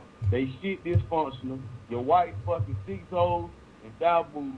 Nigga, you can't even control your own household. So how the fuck you gonna control the whole company and the label? Suck ass nigga. He has displayed nothing but a lack of control throughout his whole public campaign, bro. There's no control, discipline, a strategy involved. I'm not gonna say he didn't hit a lick. He hit a lick, and sometimes hitting the lick can be equal to stepping in shit. It's like, oops, look what happened, and then he was unable to manage it effectively. He got to a point where he could have went choo to the top, or he could have started crumbling, stumbling downward. And through his decisions, the former versus the latter took place. He began to stumble and crumble to something other than what he had an opportunity to ascend to. And it's only because he chose to utilize untrue character traits about himself to establish his personal persona. And then when he established everybody viewing him some certain way, he does not really know how to carry himself in that capacity. So he tried to react to situations as he thought a G would, and he fumbled and made it so foul because he's so far from a G. The only G about him is Goofy, and the other G that starts with a Y that he tries to make fun about everybody else about. But we see him in real time with a young female, sexy, coming out the shower, anticipating him laying on his back, waiting for her to put her mouth on. But instead, he was laying on his belly, offering her something to put something into. This is who he actually is. Man, he wanted to be. Yeah, he wanted to be He mounted. told her he wanted to be. Yeah, he wanted to be mounted and manhandled and maneuvered and manipulated. That's what he was seeking. He was seeking mounting, manhandling, manipulation, and maneuvering. That's what he was looking for. And Hey, bro. yes, she didn't deliver. Shout out to Mika. She didn't deliver though. I bet you she got the message now. I bet you she got the message now. And the next time they get in the room, she gonna show up with a bag of toys. But go ahead. Hey, I want to shout out to Mika. Hey, shout out to Mika. I do that. I will come fly to you. I ain't coming with no ass up. I'm coming with something else up. You dig? So shout out to you, baby girl. But I hope, you know what I'm saying, this is a learning lesson for you. You know what I'm saying, that you gave up your draw for this ass. So, you know what I'm saying, you know, as much as I want to give you, you know, a shout out, I gotta get on you too, because you just as wrong as ever, because you should never gave that nigga your draw. If you knew he was a sister nigga, you knew the nigga was gay, you knew he wanted to be mounted, tooted, and booted, why you give him the draws anyway? You know what I'm saying? Man, I ain't never finna, man, I'm not finna never, ever, ever question what a female or who she chose to give her punani to. That's her bad, but it ain't none of my business. I am just grateful that she chose to give it to him, so you and I now have more insight onto how much of a queerdo HoNo Hunnid is.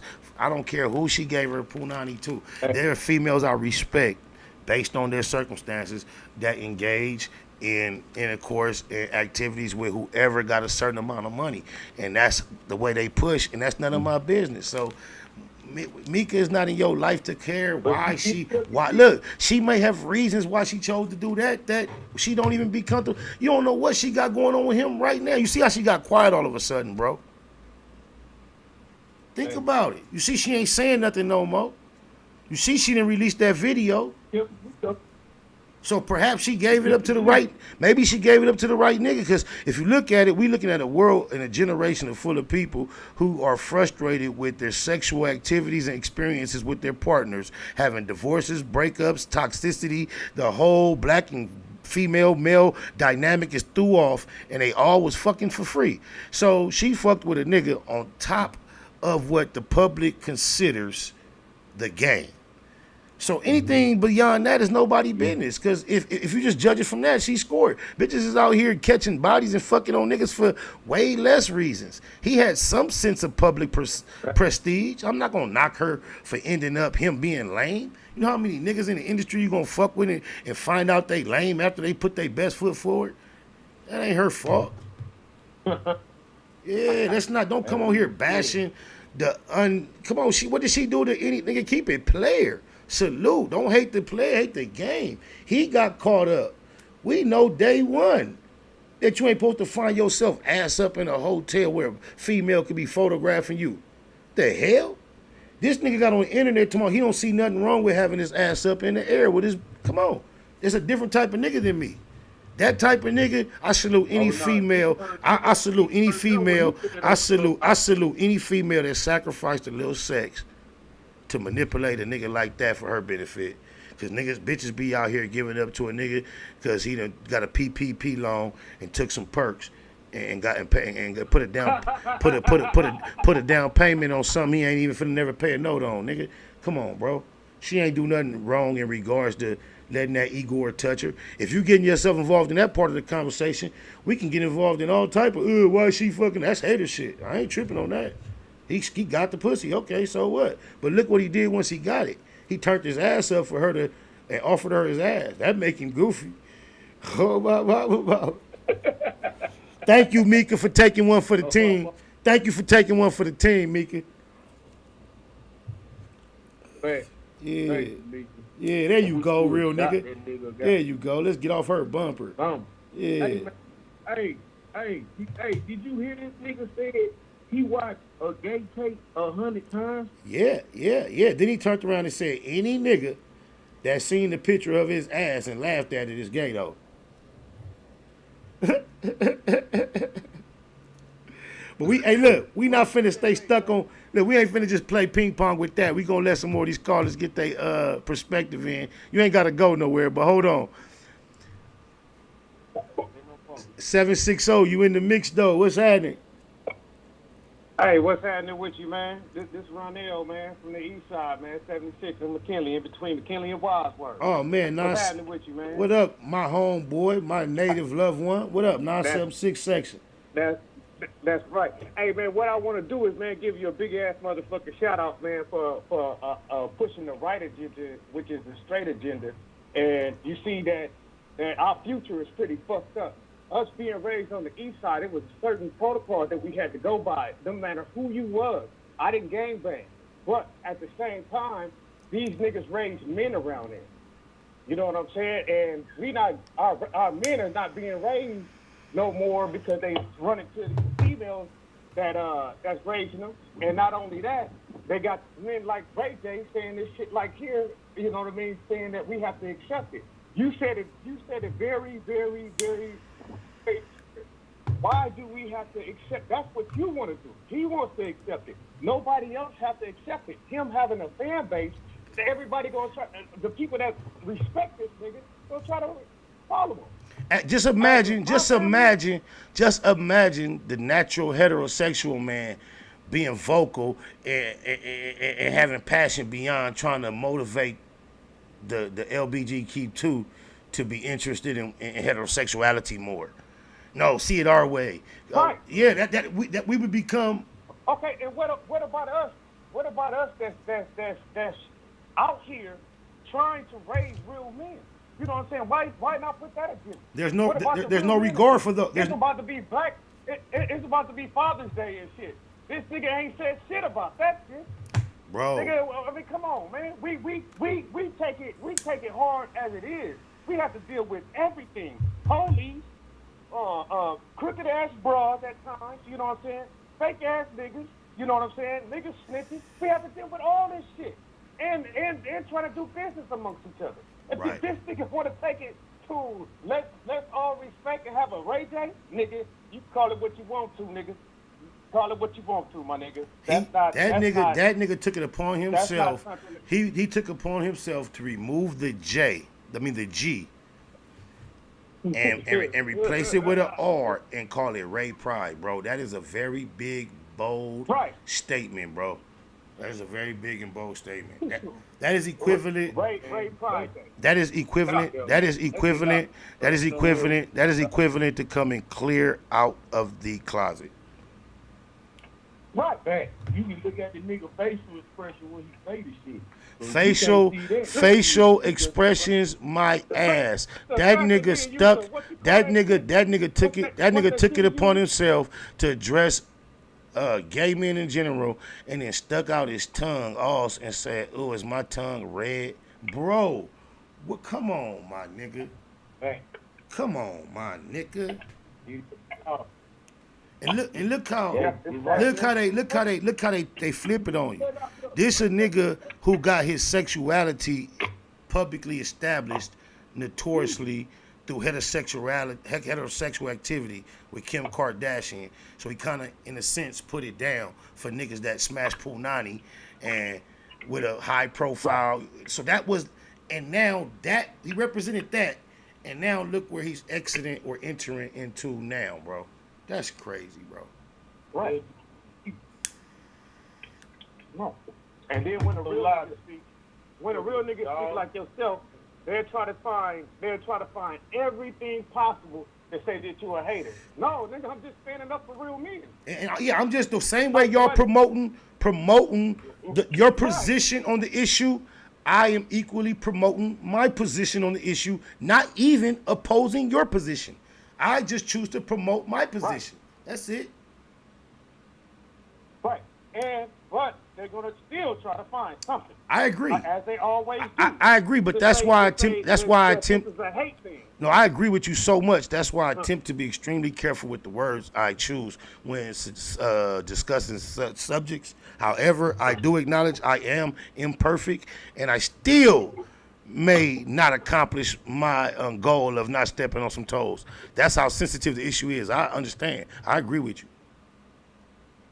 My nigga, you stepped up the game as far as your literacy is concerned, and as far as speaking is concerned.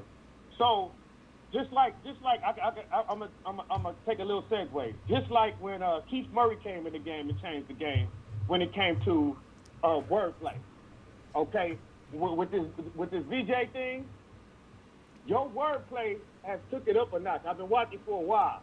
Your wordplay then took it up a notch. So it forces anybody who's listening to you to have some fucking intelligence and have some truth about themselves. Just like you say, man, keep it a Google. And that's some real shit, man. You broke down what the fuck it means to keep it a Google. If a nigga that listens to your cast at this point in time ain't stepping this game up, man, I don't know what to say. And another thing, I just like this real nigga radio, my nigga. That's some real shit, nigga. I can listen to this shit and I can find my way home. You know what I'm saying? Because on a mass scale of looking at media, it ain't shit right. Man, I don't. Ain't shit going right. People, the regulars around here, find me often upon certain expression from the callers, finding myself speechless and in total humility and appreciation toward what was just expressed to me, and I am at that point currently. All I can do is express gratitude is the attitude for everything you just said. In regards to myself, man, I appreciate it. That is like the Grammy that perhaps I would never get. I appreciate that sentiment from a total stranger. Thank you, homeboy, on my mama. Yeah. All day long, man. Appreciate it. One love. One love. Right. I'm still in, low. I know you there, but we're going to go into a new caller. 470, it's on you. Then it's the 251 and the 484. 470, what's up, new caller? What's going on? How you feeling? Oh, man, I'm blessed. How about yourself? I'm pretty good, man. I've been tuned in, locked in for a while now. Big fan of what you got going on. Appreciate you, loved one. You want to say where you from and your name before you get popping on the politicking? They call me Knox from East Atlanta. That's what they do. All right. Rest in peace. Rest in peace to your people's trouble, man. Most definitely. Mm-hmm. So 2 things I wanted to tap in on. First and foremost is the lack of respect for the ones we lost coming from Wacc. I remember when Nip passed, he tried to validate people's importance based on numbers. And it was a Clubhouse segment that I heard where he like, oh, well, all this love that he's getting is fake because he don't got numbers on Spotify. That was disturbing to me because I remember he did the same thing with Nip. Oh, he's not a legend because of the numbers. If you look at the numbers, he didn't do this, he didn't do this. Let me explain something. I move around. I move around in different cities. You can go to Memphis, you can come to Atlanta, you can go to New York. You'll see murals of Nipsey Hussle before you find murals of people that's actually from them cities. When you go to LA, you might not find a Young Dolph mural. You might not find a Shawty Low mural in LA, but when you come to Atlanta, you can find Nipsey Hussle murals everywhere. So to discredit the impact that somebody has made based on Apple and iTunes and Spotify numbers is crazy to me. You get what I'm saying? I feel what you're saying so much, but the thing about it to me as well is what he did not realize, what he was trying to express is, he established himself as legendary post-death, which he's too slow to compute the fact that he was not able to render any more effort post-death. So although the evidence of his legendary status was more evident post-death, it's not like it was established post-death because it was established on things that he actually did and rendered to society. And he did all those before he died. The evidence of legendary events often are magnified beyond the life of the legend spoke upon, which causes it to be considered said legendary. His intellectual level of the subject is so elementary, and his hatred is so mature, it causes a clash of expression when everyone in the world, people who don't like rap, gang banging, or anything, could attest to the legendary status that Neighborhood Nip possessed. And he found himself out on the island, out on the limb, the only one hating enough to try to make sense of the fact that Nipsey Hussle wasn't a legend until he died based on numbers. Do you know how goofy it is to assert that all the people that we consider legends are only legends because there is a certain amount of numbers associated with their legendary status? Rosa, let's go to Rosa Parks. Go ahead. You give me some more examples from your persona. Go ahead. Yeah, go ahead. Prime example. I have never, to this very day, heard a song from Mac Dre, but I can tell you who Mac Dre is and where he's from. You get what I'm saying? Hey, look. And in the same spirit, Big L. Same spirit, Big L. Big L. Think about how big the legend of Big L is, and the numbers actually associated with his legend. Go ahead. That's exactly who I was going to next. Big L was another one. You get what I'm saying? So it's a few more examples that I could give of people who see the thing is impact. That's what makes you who you are. The impact that you have on people or in a certain space. That's where the legend comes from. You get what I'm saying? But look. This is but the thing is the hatred in Wacc is so great that he's not even being aware that there are legends that are associated with negativity. So the fact that just try to knock him, so it's not. It doesn't have to be numbers or positivity for you to establish yourself as a legend. So for you to just knock his legendary status based on numbers, it really is more indicative of your hatred from within of said individual, because there are people who are legendary losers, legendary busters, legendary marks, legendary traitors, legendary haters, legendary betrayers, legendary, all type of things. So why just try to rob him of legendary? Go ahead, but continue. Go ahead. Yeah, exactly. Like if I say the name Buster Douglas, first thing come to your mind. Hey man, legendary based upon not numbers but one fight. One fight. Legend. One fight. Thank you. Go ahead. Continue to preach, my brother. Preach, brother. Preach. So my thing is this. The fact that you could try to discredit somebody based on numbers that, truth be told, you can't even cling on to. The game had an excellent career in the beginning, but in all reality, it actually was a short stretch. If we want to be honest with you, it didn't last very long. The whole thing was extremely commercial and gimmicky. It survived as long as there was some connection with other established corporate. Other than that, it's nothing. The reality of the actual person is nothing, and that's been proven. It can't even sustain. Just think about the exposure that he had benefited from.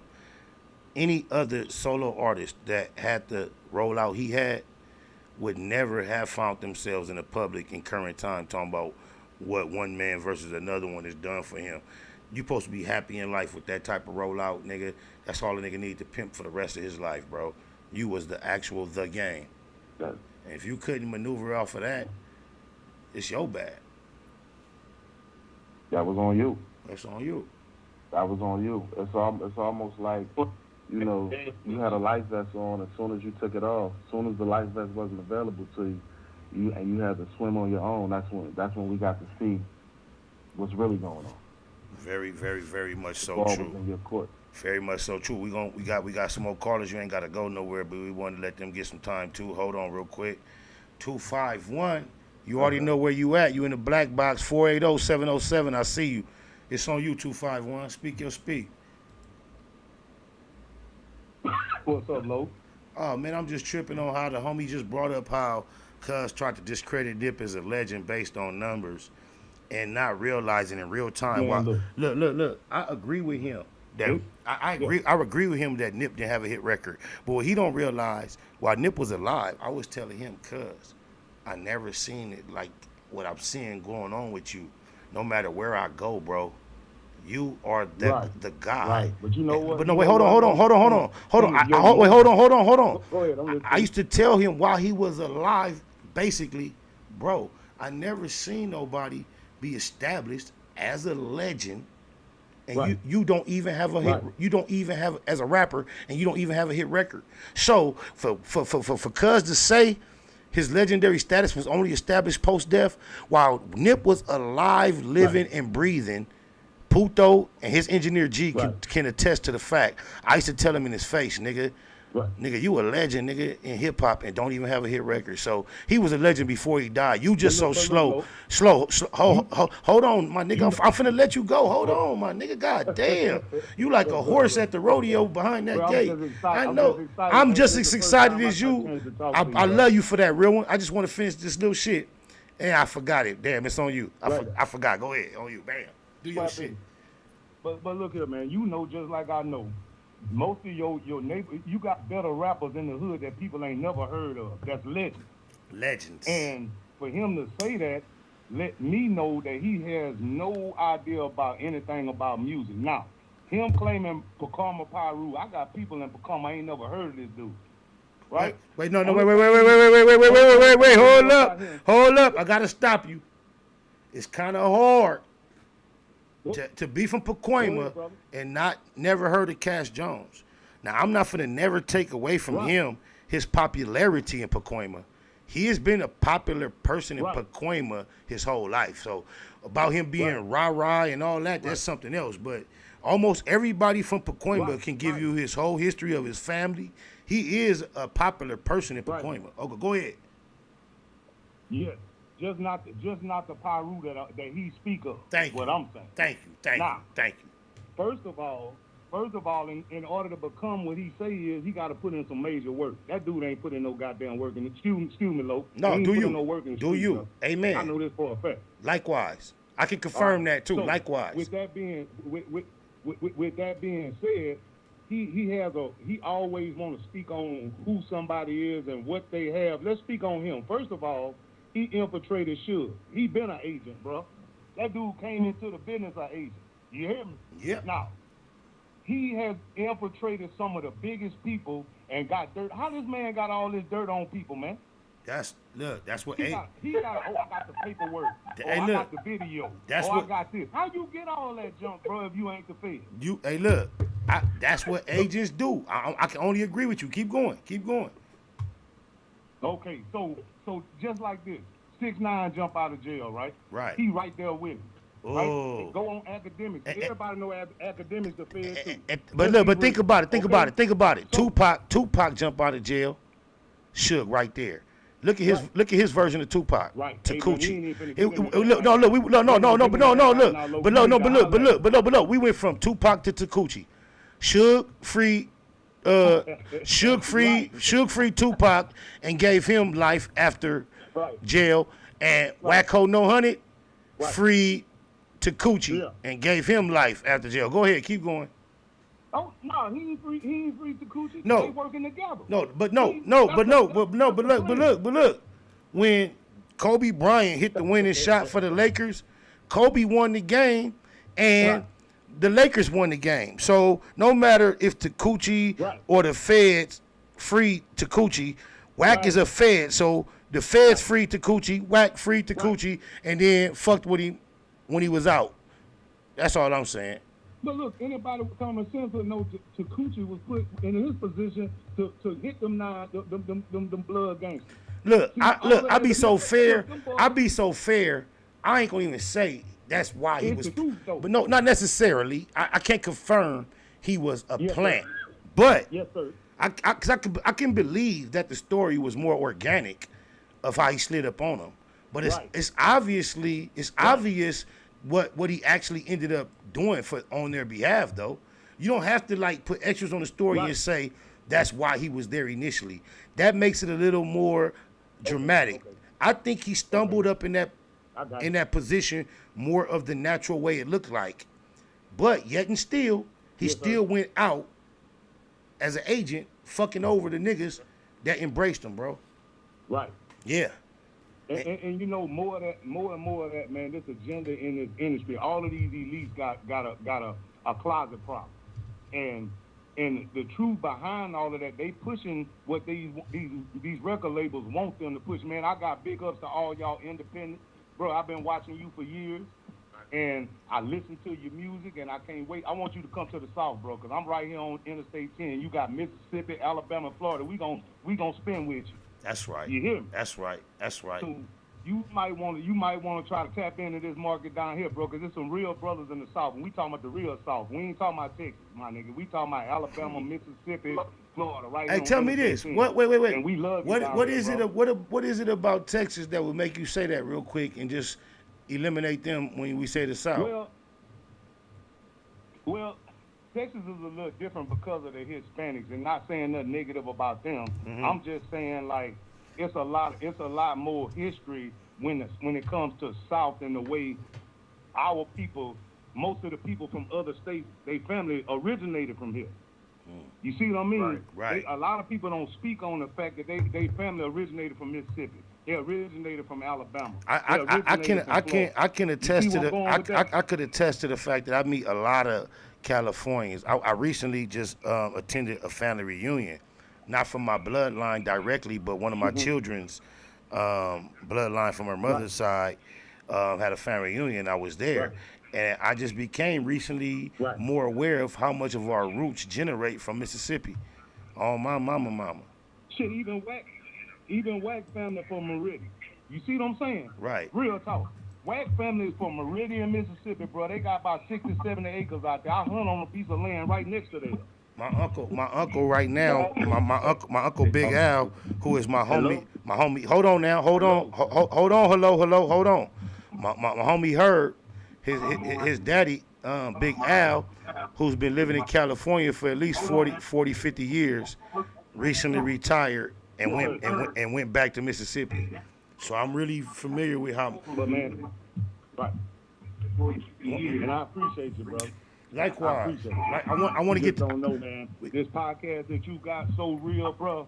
To anybody that don't like your platform and don't really listen and pay attention to what you're saying, it's a lot of dudes say you speaking subliminals a lot, and I understand being a real dude. I understand why you speak the way that you speak. Thank you. And say the same that you say. And see, you one thing I noticed about you, you never use their real name, so can't nobody come back to you with copyright stuff too. You see what I'm saying? So they got a way of hitting people up that's talking about them too. Yes. Hey, look. I'm gonna have to get a little more slick. I'm gonna have to get a little more slick because I never announced that. But that's definitely one of my reasons for changing their names. That's crazy. And you peeped that. You tapped in. That's what's happening. That's deep. That's deep. They ain't recognized game, my brother. You That's know what I'm right. saying? Because see, look, anybody that got any common sense know it's certain things in the industry you can't say. It's certain things you can't do. It's certain places you can't go. Right. And it's just the way life is. That's anywhere. Right. You know, I came up in Alabama, right? And certain hoods, some of my friends couldn't go in. I could go in. It's just because the way people respect you in different areas. What part? You know what I mean? What part of Alabama? What part of Alabama? I'm from Mobile, brother. Okay, keep going.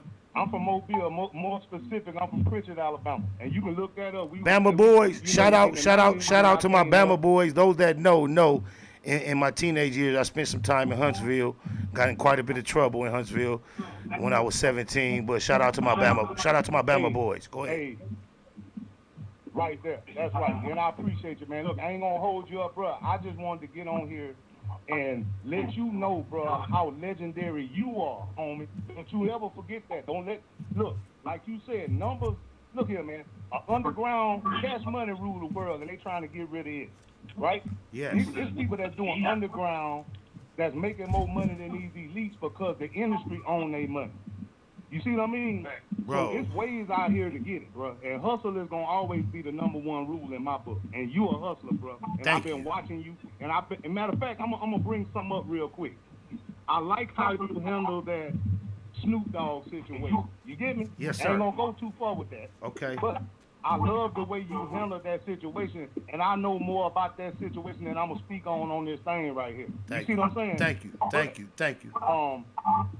The love that you get from people just for biting your tongue, my brother, that's love.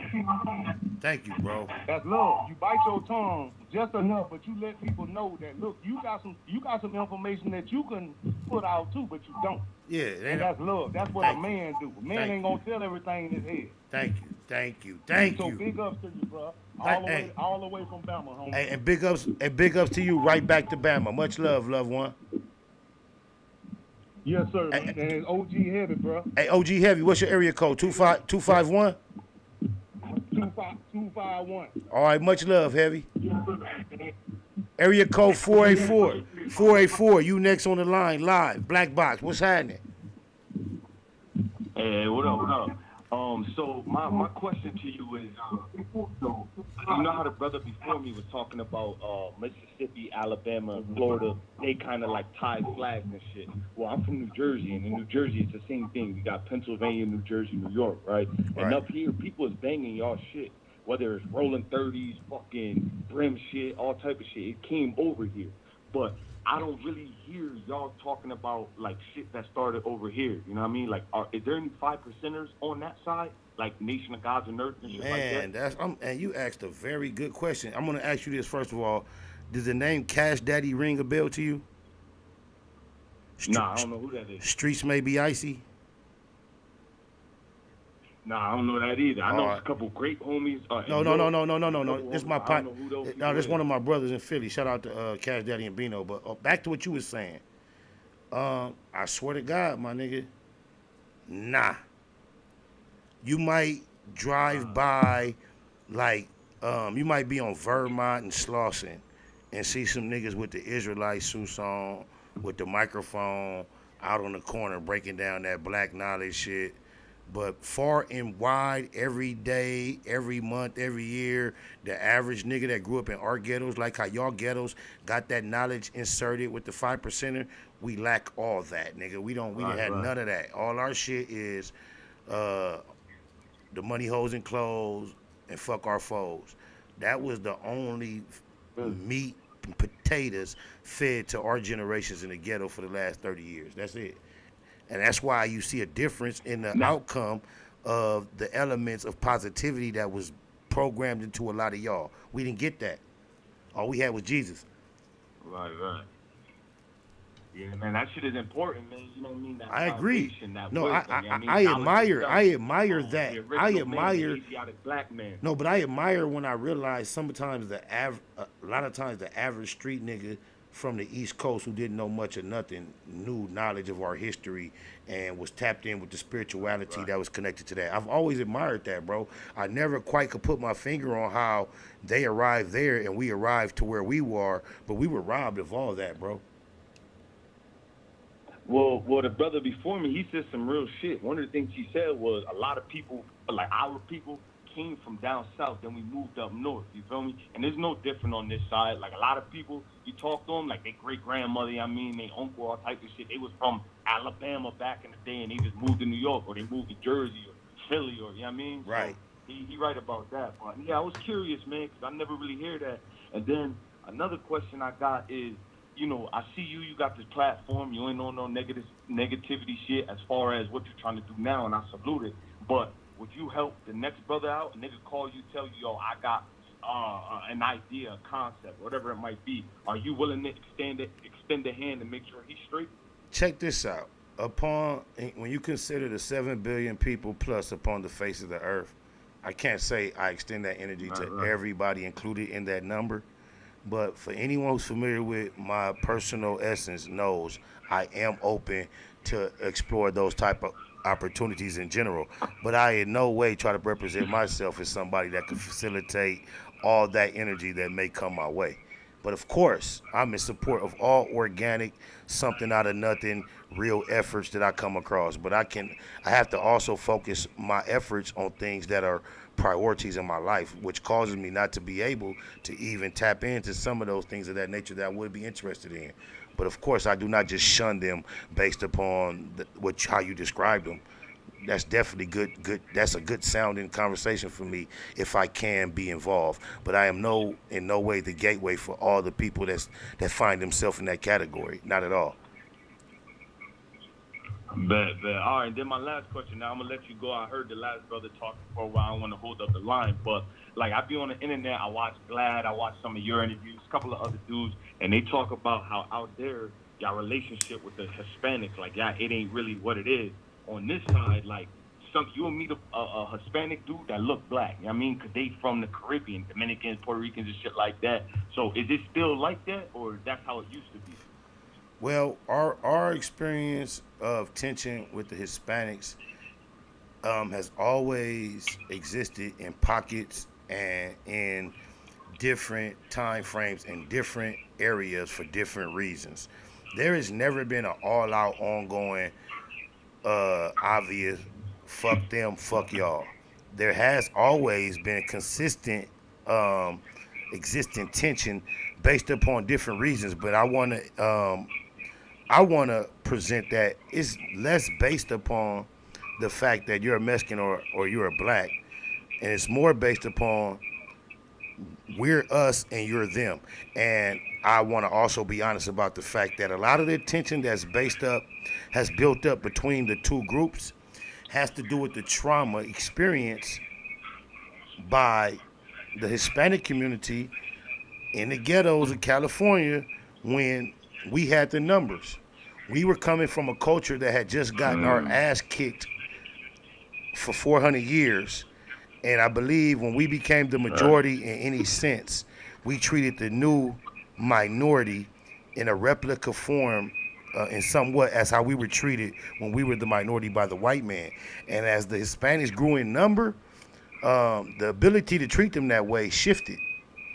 And in general, I think that is a source of a lot of the tension. However, when you hear about different actual violence and war that pops off, that's typically based upon issues that took place in that said community, and the two groups don't hate each other, but because they're loyal to their own side and have a disagreement, they riding with their side, and shit erupts based upon that without any hate for the other side. It's just that I went to the store with my brother, and when he was in store, he came out and said, "Oh, this nigga tripped on me." It could be a white man, yellow man, orange man. I'm riding with my boy, and because we occupy in the same space, at times it happens to be somebody from another section. So once that one incident pops, now everybody that loves me is down with me, and everybody that loves them is down with them, and we don't even have to hate each other to engage in combat. And I believe that's more of what it is. Okay. All right, man. I appreciate the clarification. Love. Keep doing your thing. I watch a lot of these niggas, Nina Boy, Bosco and shit, but you're actually taking the time responding to people, so that's love. You just got me as a subscriber. Keep going forward, man. Love. Keep doing your thing. Much love. Appreciate you, loved one. 707. It's on you. Then it's going to be 760, 909. And then we going to, 909. You look like the last caller in the queue at this point. But 707, it's me and you. What it do? Black Box Productions. We in the function. What's cracking, Mackie? This Big B from the V, man. Vallejo, man. What's cracking, Mackie? Hey, man, what's up with your boy, La Russell? That nigga hard. Yeah, that's my nephew, man. Yeah, he's from, you know what I'm saying? That's nephew. Hey, salute to him. He is definitely a breath of fresh air. Shout out to Vallejo. Go ahead. Oh, yeah. What I'm getting at is, you know what I mean? Me and his dad, we was like, you know, we like, hey, but this is the thing, man, about, I want to get back on this sword fighters, man. You feel me? And that agenda that they push. Yes. You feel me? The Bay Area, you know, they started out with us a long time ago over there in the city, you know what I'm saying? But we come from players, you know what I'm saying? I know the difference. On top of that, I understand. I know what's. Go all the way back to the. I'm listening. I hear you, sir. No, I wasn't interrupting you. I apologize. I'm listening. Oh yeah, you know, well, I come from an era when it was all about the Panthers. You feel me? Yes. And the thing about that was that my dad got drafted straight out of high school to go to the Vietnam War and everything. So it was just a bunch of females left around raising all, men and girls and boys, you know what I'm saying? Right. So that made all of us a big unit. You feel me? All our cousins, all of us, but we be in the same house and this, that, and other. And we help each other. Right. So on top of that is that we had the Panthers teaching us about us and helping us against, the powers that be. Correct. And feeding us, we had before we went to school programs where they feed us in the morning. Right. You know what I mean? So my thing is this. We need to start helping each other. You know what I mean? Taking some of that money that they putting all on their shoulders and flashing, put that back into the community. Right. And what like when you suggest when you suggest the money, get a little piece of property. That's what I was going to ask you. I was going to ask you, when you suggest the money go back into the property, what type of vehicles do you suggest we utilize to put the money back into the community? But you said like purchasing property. I'm just saying, if we're going to help each other, then we need to invest in like getting. Well, what I'm saying is this, right?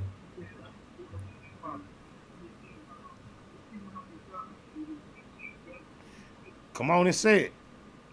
I'm gonna finish. I'm finish because the thing about it is, getting us a little piece of property and growing our own food. You know what I'm saying? Yes. Investing in our own stores. You know what I'm saying? Spending our money with each other. You know what I mean? Letting that money flow around our community before it gets spending it outside of. You know what I mean? With somebody else. Where you calling from? I'm calling from Vallejo. Oh yeah, Vallejo. So tell me this: in Vallejo, when you walk outside your home door with your pocket full of money and all the things you might need to grab for that day, do you readily see black merchants available to sell you the items that you find a necessity for your day? When it comes to gas, food, blunts, even weed. Not at all. Not at all. How do we? Not at all. So are you suggesting that it starts with somebody getting up to make sure I will be a black merchant available? Is that where the battle began? Well, let me say this. When you said when I leave out of my door, I don't see it in the community, but my sister and my daughters and all those, they have black-owned businesses. My partner has a black-owned business in Sacramento. Shout out those businesses as best as you can, so people know where to find your people and support if they can. Okay, we have shout out to the businesses. We can't hear you. Hold on, I'm about to pull her card out. I'm about to pull her card out of my wallet right now because it's online. They have online stores because. Can you hear me now? I'm getting a double echo. Hold on, you loud. Yeah, turn it down, but you loud and clear now. Okay. No, I'm getting a double echo. But my sister, her name is Ivory D, and she. I'm gonna give you her website. Do all that. Yep. Do all that. Oh, that's blind as hell.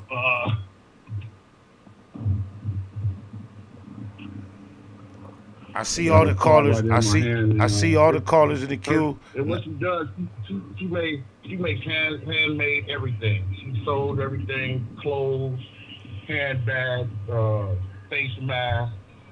Her website 90 is designed seconds. by Ivory B. Ivory B. And that's at Ivy designed by IVORYB.com. Designed by Ivory, IVORYB.com. Designed at Ivory. IVORYB.com. IvoryB.com.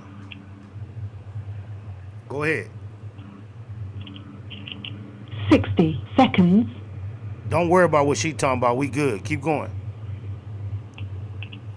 Okay, so our thing is this, is that we do cause they about to have Juneteenth, so we about to do a networking thing. We do pop-ups, and usually what happens is all the black businesses get together and we try to spend our money with us.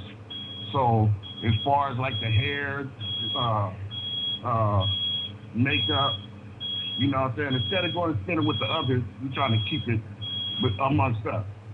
I salute that. And it's really hard because your own people won't even spend with you. You feel me? So, 10 seconds. I just wish that Can you give a people can you get the people can you we just heard that what's the basketball player that y'all got down there? What are you doing? Do me this. Wherever do this. Wherever they having the Juneteenth. What are you gonna do with all that money? Look, wherever they having the Juneteenth event, can you let people know in your area that might be listening where they can be on deck and support the event?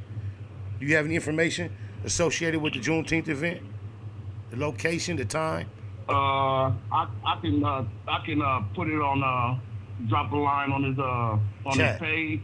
Yeah, do that. When I'm not around here right now. When it comes to people, they did one that was very successful. This is like I said, they do pop-ups and everything. And, in regards to networking everybody. In regards to people like LeBron that you mentioned, and discussing their efforts toward the cause publicly. Before I tap in on what they don't do, I would prefer to reflect on what they do and compare that to what the general public does. And just considering the school that he developed and a lot of things, I would rather salute his efforts versus to highlight his lack of effort. But I feel you though. And I think there is more that could be done. Well, the school is all right, you know what I'm saying? Yeah, but it's easy to stand. It's easy, but it's easy to stand in judgment. But I'm not gonna knock his effort. But my thing is this: I want to get back to the sword fighters. Now, with RayJ coming out the way he did, my whole thing is that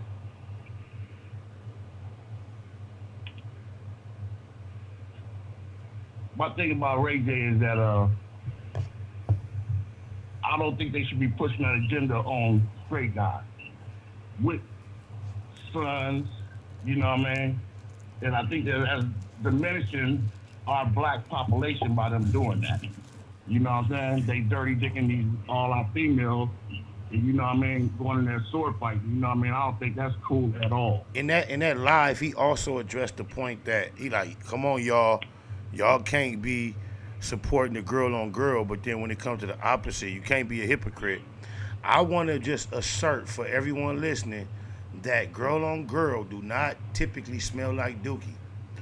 If some of the most enjoyable experiences of your life have dookie involved when it comes to pleasure, think about the whole dookie element, the whole waist tract, the whole expel function of the anal cavity of waste versus what it takes to be totally invested in the opposite.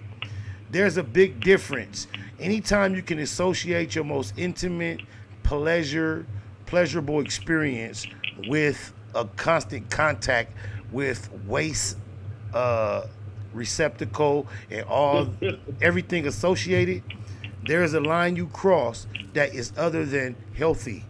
And that's, you got to be careful how you discuss these subjects in public, but it's deep. Like, if you want to compare what it takes for a woman to deal with a woman totally, and then compare what it takes for a man to deal with a man totally, you have to actually consider the health involved of putting a life organ, which is the male reproductive organ, and repeatedly on a routine basis inserting it into the orifice of waste expulsion in a human body. Keep putting the most. Guess what? All human life is started at the pee hole. All of it. That's where it starts. Once it jumps out the pee hole. How is your most intimate, sensual experience going to be expressed over and over again by committing it to inserting Sword that? fight. Insert. Sword fight. No, don't.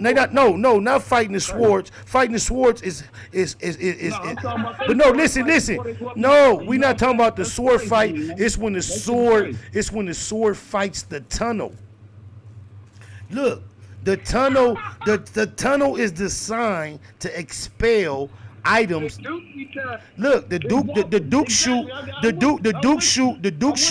Duke shoot is designed by science to expel items that are similar in shape and form to the sword. However, guess what? You know how easier it is. Wait, hold on.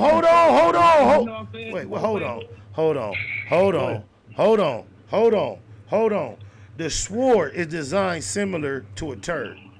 The turd is designed. The anal cavity. Man, I'm about to put up in the bitch, man. You know what I'm saying? Put my fresh, but you know what I mean?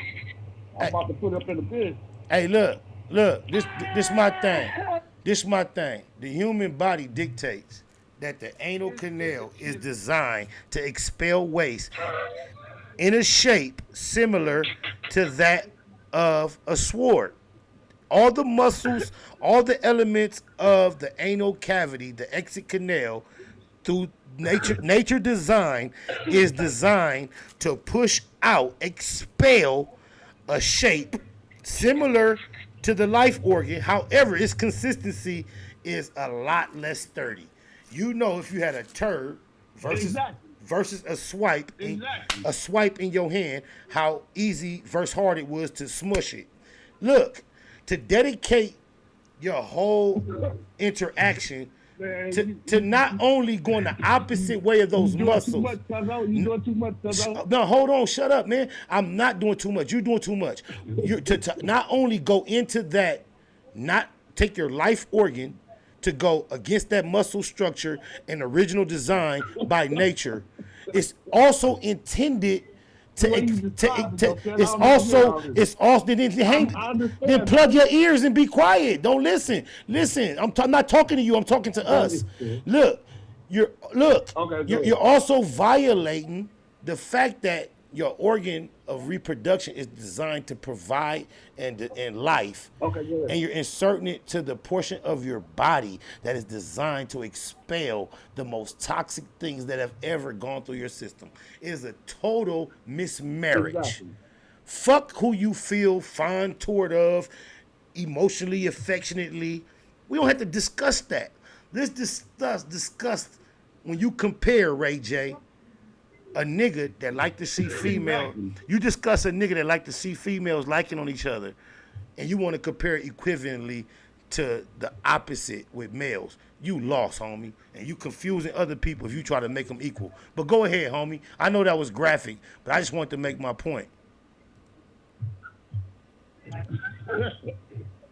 I can't do, man. I'm just saying that sword fight, man. Oh, you never went all the way into it, man. No, look, my nigga. Look, let me tell you something. The imagery of sword fighting is just disgusting. So to keep saying that is no different than I was being less direct than that, bro. You being disgusting.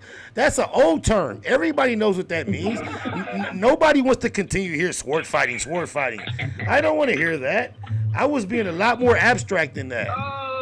Chili, tell him, Chili. Hey, that shitty shooter. These cats is crazy out here fucking with that shitty shooter. Hey, that shitty shooter. They like that shitty shooter for sure. Hey, I want to say pause. No, I want to say pause before I ask you this. But did you see RayJ stick his tongue out? Oh, man, that was crazy. Hey, yeah, that's that. Hey, I didn't know they breed them like that in Carson, Chili. Hey, let me just be clear. Let me be clear. That's embarrassing. Hey, he ain't never said it, have he? It don't matter. I know. You know, I'm not. No, it don't matter if he said it or not. I just got a gang of homies in Carson. A gang of them. So I'm just trying to make it clear. That's the abortion side. All the 190s I know is solid. Okay. Oh, LAJ.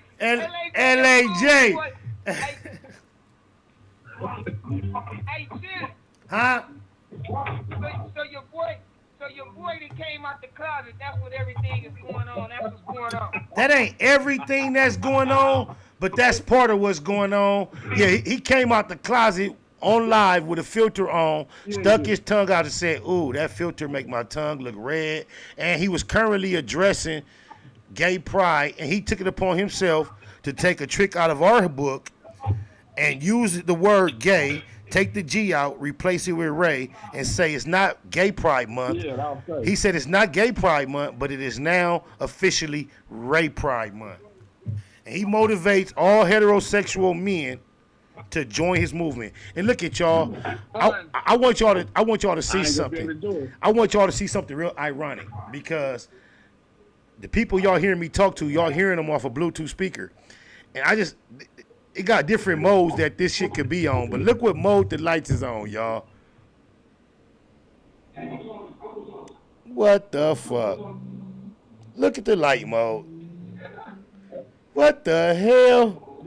I'm gonna switch that up, but that's crazy. Hey, that's they own us, bro. They own us. Look, that's crazy. It's an infiltration from all elements, bro. You gotta look. I'm gonna leave it like that. Bam, ba bam, ba bam, bam, ba bam, bam, bam. Oh my mama. But hey, who's next on the line? LAJ, please speak your mind, bro. You've been extremely patient. Shout out Spider Low. Shout out Shiv. Shout out Shiv. And everything, homie. I got to get on here and speak on what the homie a couple calls back was speaking on, as far as the black and brown tension that existed in LA once upon a time, homie. A lot of that was started in the pen, behind the walls, and that carried out on the streets. So, that narrative that it was just random Mexicans that was just taking off on blacks, it really wasn't like that. It was certain areas that was green lit for niggas that wasn't really cool to go in at that time. Highland Park, Pomona, the avenues was kicking up dust, Harbor Gateway. So it was going down, but it just wasn't the Mexicans. It was Asians as well. I want to make that point that at one time, after the Korean shop owner had shot and killed Latasha Harlan. Rest in peace. That shit that y'all saw in hey Jay, is that echo? Hey Jay, is that echo coming from? Is that matter of fact? Keep talking. I know what to do. No, that's not even me. All right, keep going. So I just wanted to say that was real at one time, where they did say hurry up and buy and didn't respect blacks coming in their stores and all of that. So it was tension not only with the Mexicans, but at once upon a time with the Asian community as well.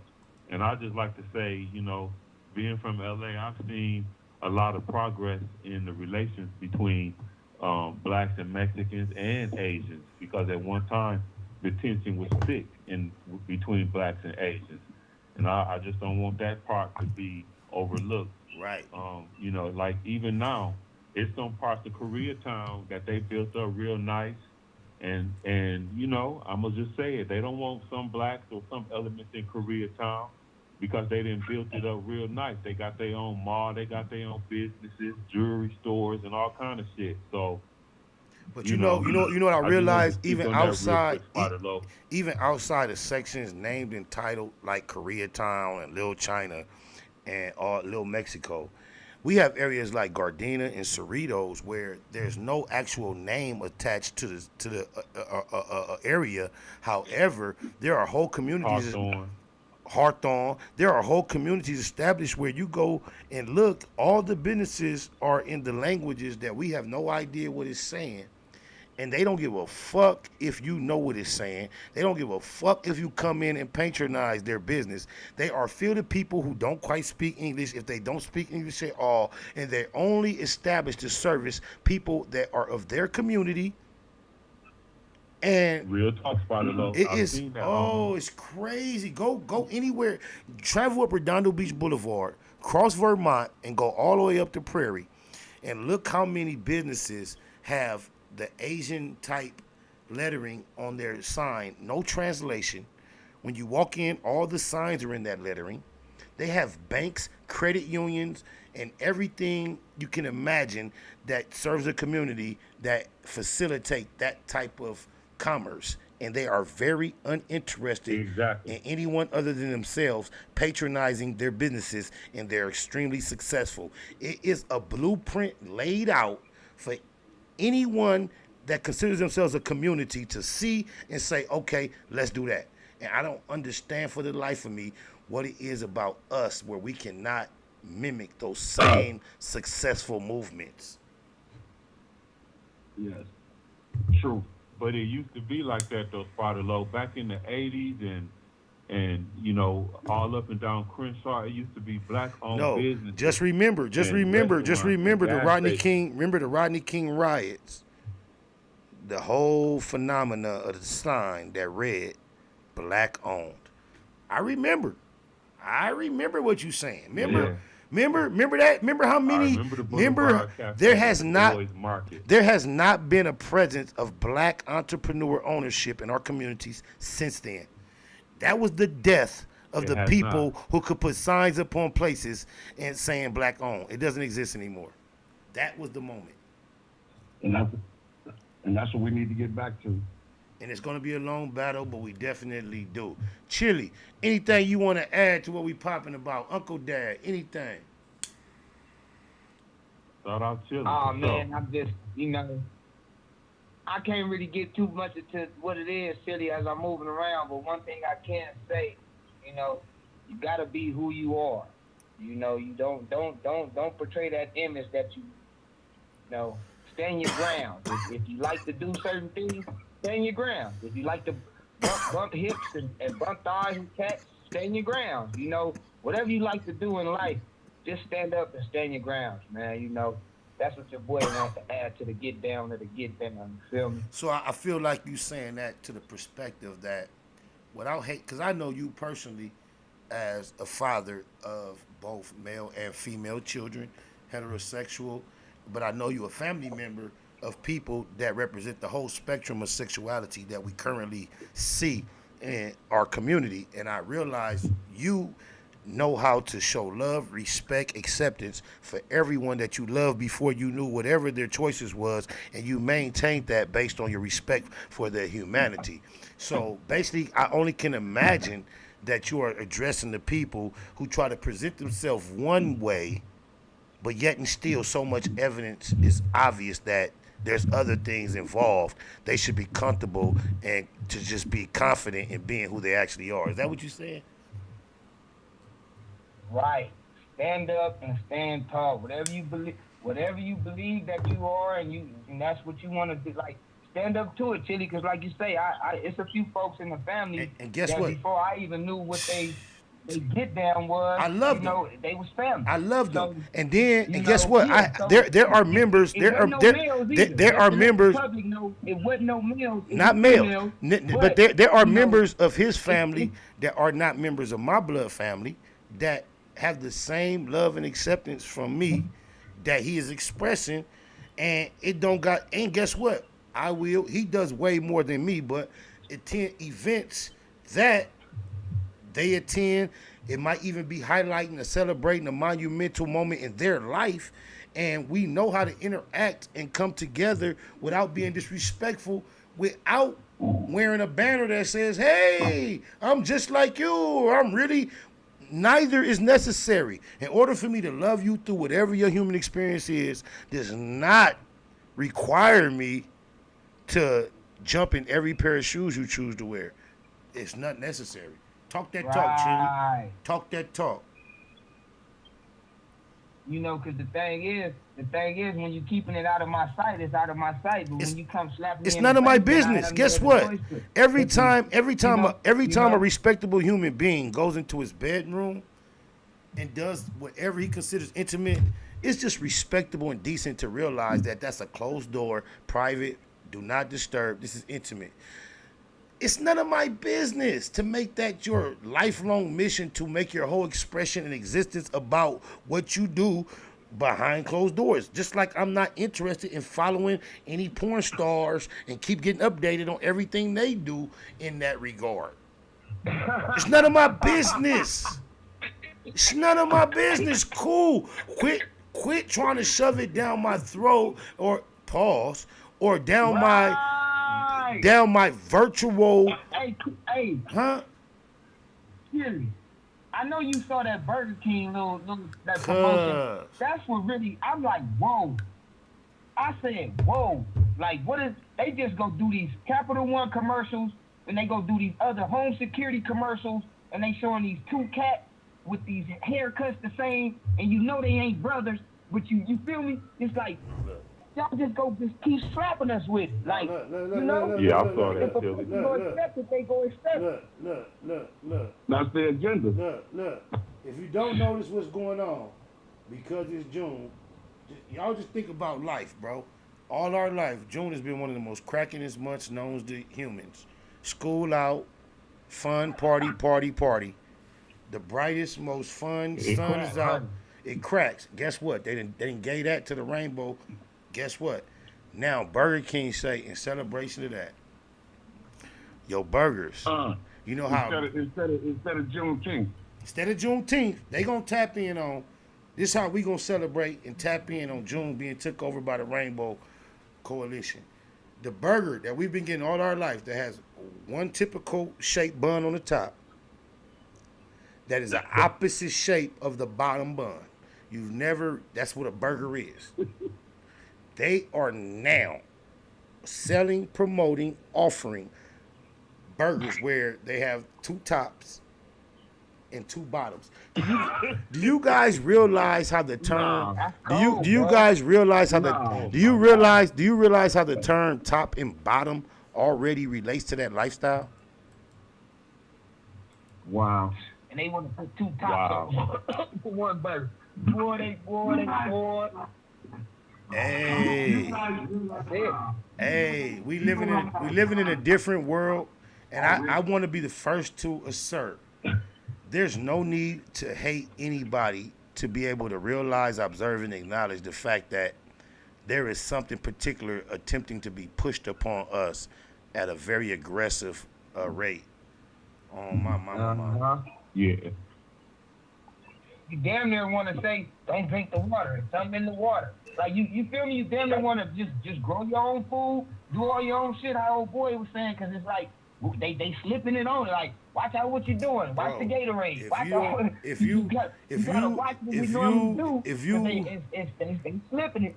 If you rule out a potential connection between what they're feeding us and making available for us to eat in general, and the chemicals and everything involved, if you're ruling out a potential connection with that and the public's sense of being asleep and accepting a lot of this bullshit, then you the fool. So all I'm saying is what you say make a whole lot of sense. It make a just think about this. Just think about this. In the world of memory loss, dementia, and Alzheimer's, and elderlies, and death, and they have now the most prominent idea is that is caused typically based upon your childhood diet being highly composed of sugar and things that are sugar. Yes. Sugar.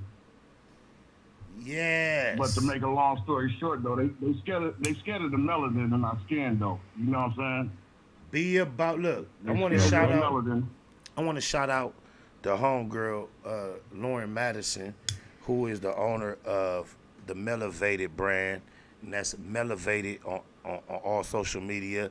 Melavate, MELAVATE. with an 8 and a D, Melevated. And she was my latest host, my latest guest on my new podcast that I've yet to release, that I've been recording behind the scenes. Didn't want to speak or announce it until it was in full motion.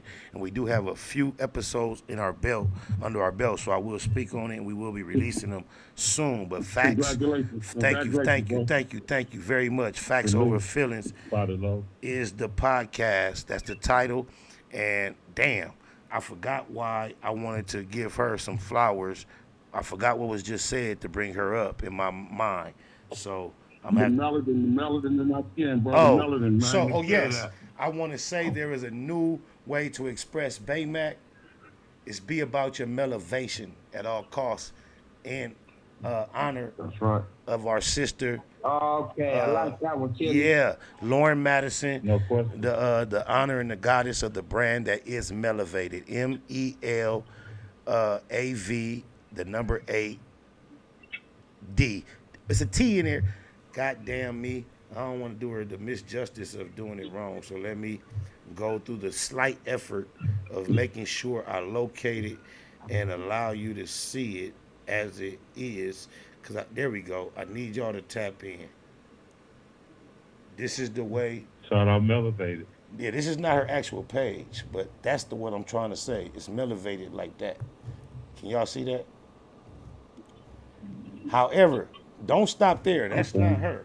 I don't, if it is, but that's how it's spelled. Melevated. MELAV, the number 8 and a D. Let me see, is this her page? Wait. That might not be her page, but that's the way you spell the brand. However, spell it again, Cabo.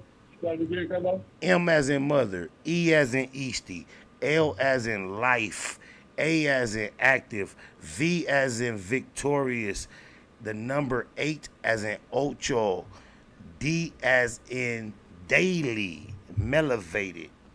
That's the name of the brand. Her name is Lauren Madison. She is a future star that I want to be the first to go public and make aware she is on her way. Oh, my mama. Be about your melevation, your melanin, your elevation, your interest in the elevation of the melanated community in general. Be about your M's, y'all.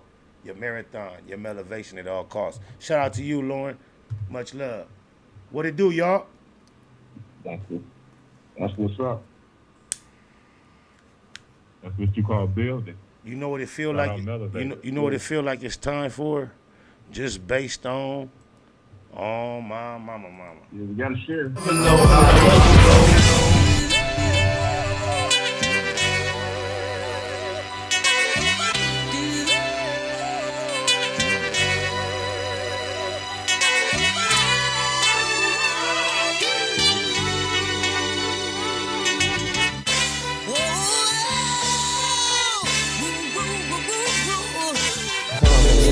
Can't stand off the liquor. Can't understand what he's saying like Twister. 7 grams in his hand, still trying to twist up. Niggas like, damn, with the pipe it done mixed up. A case of James Dean, 3 leaves of scoop. The scoop is in my I can watch the sheet to produce. Hit the blue boom, let the things loose. The smell of sulfur on the mic when I breathe in the booth. I got him curling toes, trying to squeeze in boots. But to get where I'm at, you might need a boost. With anything close competition, maybe to them, but to me's another reason to shoot. Plus the probation with the sheriff is done. I'm licensed up, got back the register's done, so I can murder every DJ soon as your record is spun. Still a case and get the register sponge. If you are the flesh, then I am the bone. When you back out, still go on. Don't see me stopping, so you think it's hard to believe. I'm something like a hero. I'm stronger than you. Like a hero. I puff Puff on the fruity branch, clutch figures move with champs. Bust on the booty clan, plus get that booty tang. Rush in and do your camp. Us niggas cool as fans. Touch wisdom, rule the land. Tough kids is hooligans. Struck when I do advance. Lust for them new sedans, plush rooms and Jews that glare. I'm rough, y'all should move in pairs. Mad women like them now. Black down with spider now. Master the tiger style. I'm faster than cycles. Wow. I'm peeping, I'm so moist. Don't beef with me, homeboy. I leave you with no choice. Speak with a gold voice. 7 steps to darkness. That's right. Rhetoric is flawless. Where did they get this author? Heaven sent him for you. Y'all click sweeter than cough drops, I'm sick. What I spit is equal to smallpox. And they believe in they all pop before drop. Before the greatness of artists is more hot. If you are the flesh, then I am the bone. DJ. You think it's hard to believe.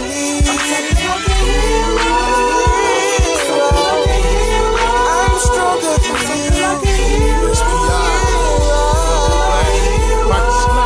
No brain, I was trained in the truth. I bang in the booth, drop the top on the coupe and let the rain in the roof. Might take a brief moment to roll me a blunt. Put the flame to the front right before I chief on it. I don't run from the beef, I done fought with the pork. You ain't punching no lungs, you was caught with a fork. Obscene speaking, must wanna see my green fall. Problem with the homie, should've kept it between y'all. I take it personal. The bitter with the sweet, I still jump out on feet with the spitter in the street. I see a few thousand every couple of lines. I'm on the grind, rap just one hustle of mine. You find it difficult to swallow my hood rep. Looking pitiful, trying to follow my footsteps. With Doja, that's twice as gay as 4 facts. No pass, I want your ass on toe tag. If you are the flesh, then I am the bone. When you back out, still go on. Don't see me stopping, so you think it's hard to believe. I'm something like a hero.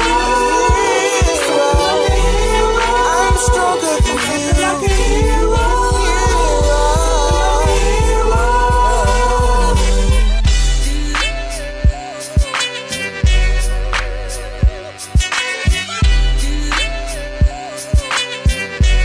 Hey, what it sound like that sample saying? Heavenly? What is she saying? Heavenly vibe? I can't tell her what that sample saying. Whoa, whoa, whoa, whoa, whoa, whoa, whoa.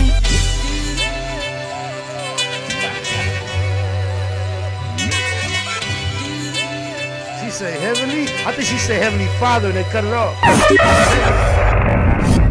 That's like she said heavenly VJ Keyway in the black box live with LAJ, Eastside Herb, and 707 area curl giving his word. What it do, y'all? Real Near Radio. Facts over feelings. It's to keep it a Google gang in full effect. What's happening, partners, players? Politic with your people. Please put a pavard. Eastside business. For death though. Walk up in the studio looking like Coolio. Baymac, who you know. Everything is beautiful. My life is like a musical.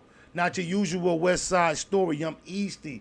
So seat me to the left side for me, yeah. They be riding, but the reason that they bank against us is because we balling and be, huh? You just fucked me up. You a cold nigga. I had a two Bluetooth. What? You fucked me up, Chili. You ain't shit. God damn. You know what you just did? You did the equivalent of a nigga trying to pull off a skater move and you just throw your foot in the way while he, the fuck? Well, you just couldn't hold that for a few. Hey, I had to hit you. I had to hit you with the Bluetooth. No, bro, you said. No, I was trying to give up some bars and you said some just Tourette shit out of nowhere. Bluetooth talk. Like, get my hands out your pocket. Like, what the fuck? I was trying. God, they know how hard it was to remember my verse from so long ago. I had it though. I got halfway through. I knew I was gonna be able to finish it. Here you come to Bluetooth talk. I'm like, what the? Oh, I gotta hit you with a drum roll for that one. All right. Well, what I was trying to say was, yeah, they be riding, but the reason that they bang against us is because we balling and be fucking on a gang of bitches. I understand for most of y'all just getting. Now it's another nigga want to join his choir. I understand for most of y'all just getting. I give up. Fuck it. I give up. Y'all ain't shit. God damn. God, are y'all serious? I love this And shit. guess what? I'm so. Hey, Chili, you a fool, bro. No, it's y'all. Look. The thing is, I'm so motherfucking generous with the talk time. Y'all still like ain't enough. Fuck that.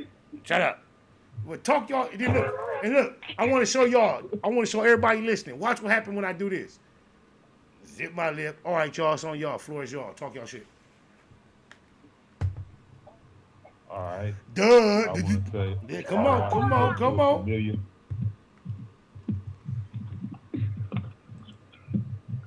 Look, these are lyrics. No, look, hold on.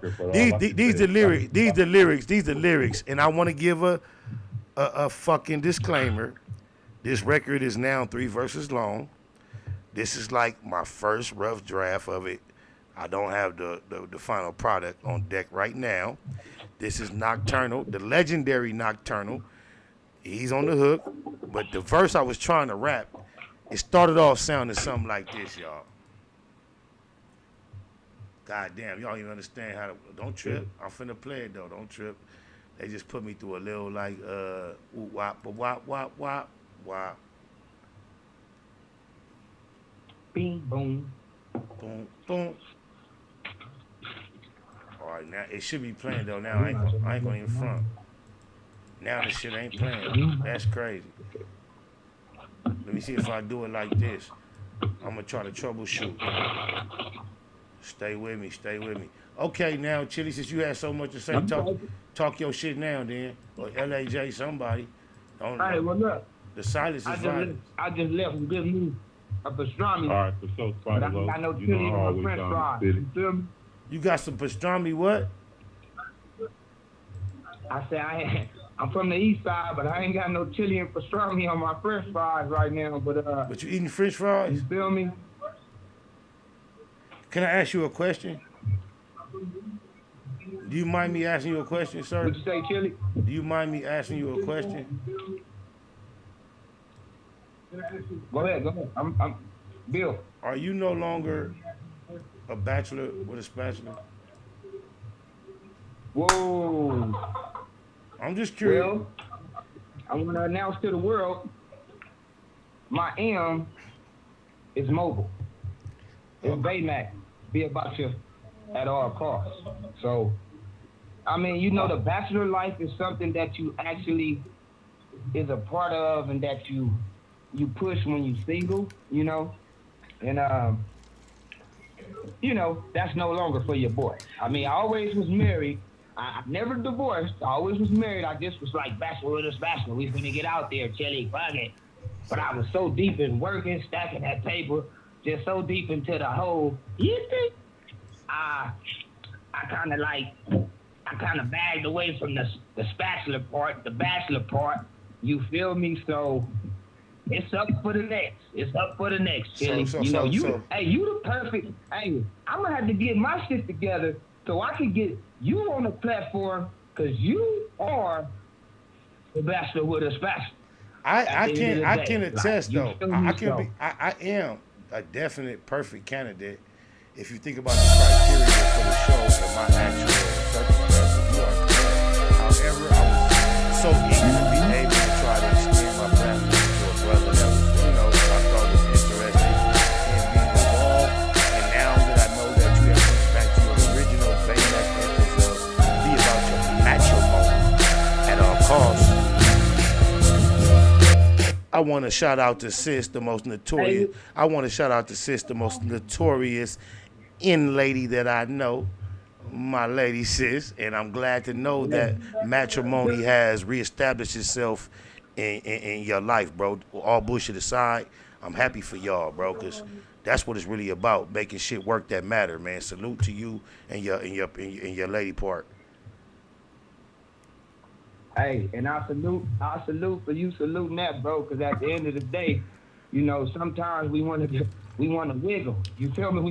We want to just cut through the cracks and hit them corners, but after you really doing it now in the 2022, it ain't really what it is, though. No, you ain't even got it. No, look, this is what we already about not trying to push our lifestyle on others. It's what we trying to tell RayJ. So we saluting. I ain't trying to. No, don't try to. No, you talking about, look, if you go, look, because look, think about what you just said. You just said it's 2022 and things is like this, basically, so get with it. That's basically what RayJ could be saying. So we don't want to say that, but we want to say to you. You done put me on the RayJ level. That's full. No, you just jumped on that level on your own. I'm trying to get you off that level. Step out the shit. Get out the shit. Don't do it. Because guess what? We letting your matrimony be we saluting what you are going through. Don't try to promote it to us. Be you. We love that. But guess what? This is all I'm gonna say. Then I'm not gonna promote it to y'all, but I am gonna say to the ones who are listening, marriage is an awesome thing. That's all I'm gonna say. Guess what, y'all? That means she either is or he believes she potentially in the future could or will be listening. So I salute it all. Thanks to my bro. And I mean salute. Hey, look, salute to my bro. Salute to my bro and my sis. I've always appreciated her before I met her because I witnessed the maturity she put in his life. Y'all have no idea. I'm being stupid and funny right now, but she is an angel in my nigga life, and I thank God for her. They ups and downs. I never can insert myself in a situation to ever see her side when they're not seeing eye to eye. That's my bro. But when they wasn't seeing eye to eye, even though I'm riding with him, I am so satisfied that they seeing eye to eye again. Y'all don't let that shit go, man. Us in our community are counting on people like y'all to make that shit work, man. Black love. We love y'all. Salute, bro. Gotta have something to do. Salute, for sure. And back what I was on before he interrupted me with all this whole matrimony, squishy, soft shit, I located the verse I was trying to place with Nocturnal. This the verse I was trying to rap. On God. Shame on cuz. Oh, for sure. Salute and shame at the same. Okay.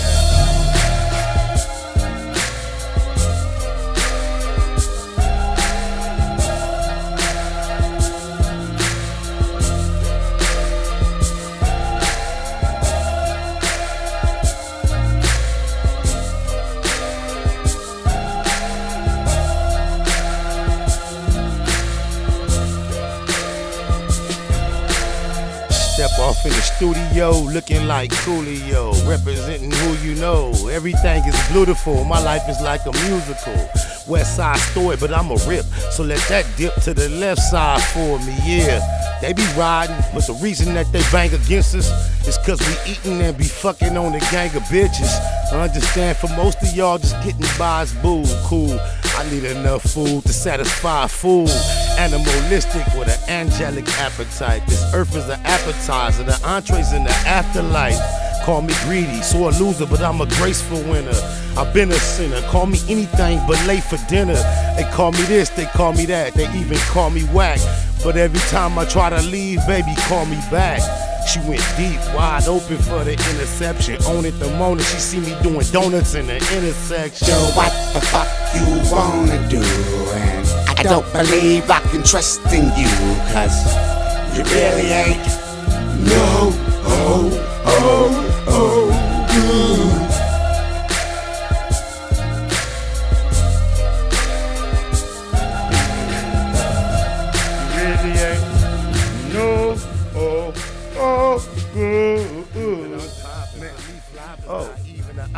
I'm from Dirty South. I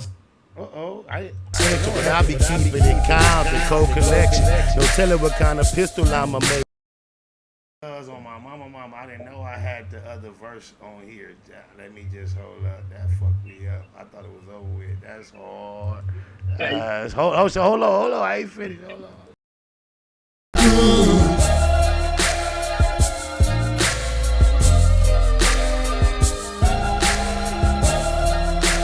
Unreleased exclusive Spider Lope featuring Nocturnal. But I'm popping. For me, flop is not even an option. I'm from Dirty South Central, but I be keeping it Compton, cold collection. No telling what kind of pistol I'ma maybe pack. Fuck they baby mamas, they made a promise pack to pay me back. Had to back off all that. It's crazy, but just know it's another half. It's another half a verse and then a third verse. to that whole effort that has not been finalized, mixed, or mastered. But yeah, that's crazy. I thought it was gonna be the whole verse. But yeah, that's something I got into like archives. Even though it's all on Blue Smurf, my artist BS. Chili, LAJ, what's happening, man? We in the black box. It's the after hours. We in the overtime zone. You dig it, lies? The channel lit, Spider Low. Is it lit, The channel lit, cuz? homie. Is it lit? Cause you know how humbly Yeah, Let me you do make it this. lit. Let me do this one time, which I never do. Let me do this. This is how my Uncle Brody used to wear his hat. He was all on his. He was on his piece though. But look, hey y'all, do this though. Hit the like and the share for the loc, y'all. I don't never ask that. Can I get everybody to just hit that like right now? Hit the like for the loc. Hit the share if you care and appreciate what I wear. But what you were saying, LAJ, I didn't mean to step on you. Share the live. Share the live. I was saying, man, what initially drew me to the channel when you first started it was the word of the day. And you was an intelligent thug, I'm listening, LAJ. I'm listening. Chili. Come on now. Chili, have you had a drink this morning already or something? You know I don't drink, man. All right, well, let that nigga say his little shit. You next. Go on, LAJ. God damn. My nigga. Yeah, but you got on this spot of low. Hey, low. No, whoever that is, hey, loc, man. Let the man that speak. Y'all been quiet all this time and don't want to speak till he speak. We can't all speak at the same time. LAJ. Check this out, cuz. Hey, let's promote a black business down there, man. We got the best soul food restaurant out there in LA, man, down south. LAJ. I'm going to get you soul food. LAJ, go ahead and fix it. Let the homies speak, Spotted Low. What, the soul food? Speak, homie. They want to speak. Speak on the soul food? Who got that good soul food out there in LA, man? Who got that good soul food restaurant out there in LA, man? I can't really direct you toward a restaurant in particular at the moment, but what you can do is put in your YouTube search Spider Loc Fabulous Fast Food Fridays. And I have made a few recommendations. I've traveled to a few local locations and gave my opinion on what I think about their food. So do me a favor and tap into the Fabulous Fast Food Fridays series that we will be bringing back soon. However, when it comes to food for your actual soul, if you come talking about food for your actual soul that's dwelling within you, here you have arrived. This is where we feeding the soul of our people, of our niggas like us. This is where your soul can get fed in the black box right here. So you have arrived. Exactly. Yeah. You feel me? Yeah, LAJ. I'm gonna pick it up. I appreciate you, loved one. LAJ, I respectfully revert to the energy that you was trying to present before the homie was allowed to insert his. But go ahead. Oh, I apologize, man. The word of the day, I apologize. No, it's all respect. I appreciate you apologizing, but it wasn't necessary because it wasn't no offense taken. It was just a clash of priority of the moment. That's all. No offense. Go ahead, Jay. No, I just interjected myself. But we still appreciate your interjection though. Yeah, it's all good. Yeah, because that's small. All that is that's equivalent to walking past me, bumping me or stepping on my toe and saying my bad, my brother. That's over with. That's nothing. Go ahead, Jay. Yeah. My bad. Yeah, go ahead, Jay.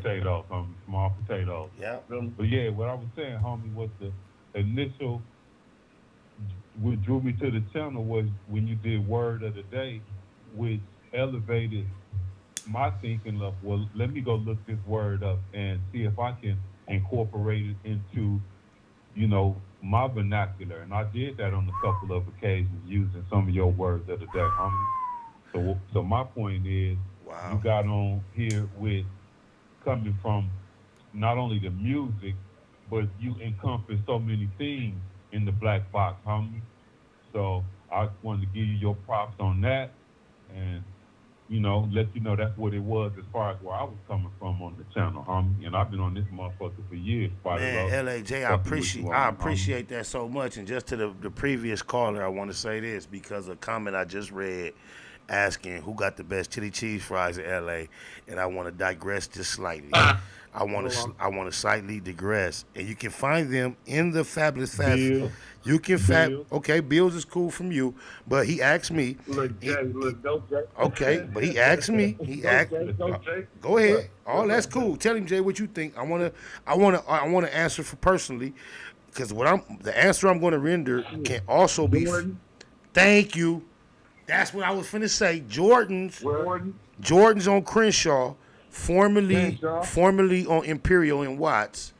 I would have to say I've enjoyed their chili cheese fries more so than any other LA chili cheese fries, and I've consumed plenty from different random various locations. I have to give my personal trophy to Jordan's Hot Dogs, aka Diggity Dogs, formerly of Watts, California, originally, now located on the west side off of Crenshaw in the 50s. They'll get my vote. In the 50s? Yep. Shout out to Mike and Greg, my niggas. Yep. And guess what? Anybody who know what Jordan's was, anybody familiar with the small little square that Jordan's used to be, that little booth, you know right now that's a dispensary, cuz. Damn. Oh God. Where you used to drive through and get your food, now you can drive through and get marijuana. They get paid. Yep.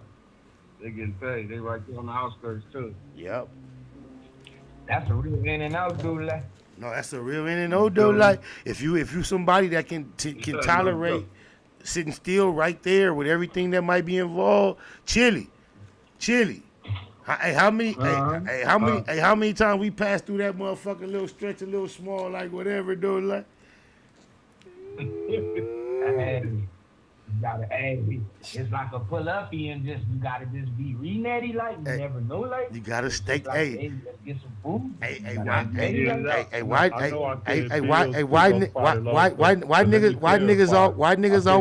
Why niggas always want a steak picado though like and a slushy though like that steak picado fire though like ooh, steak picado like okay extra fiery. What you say about Bills, Jay? What you say about Bills?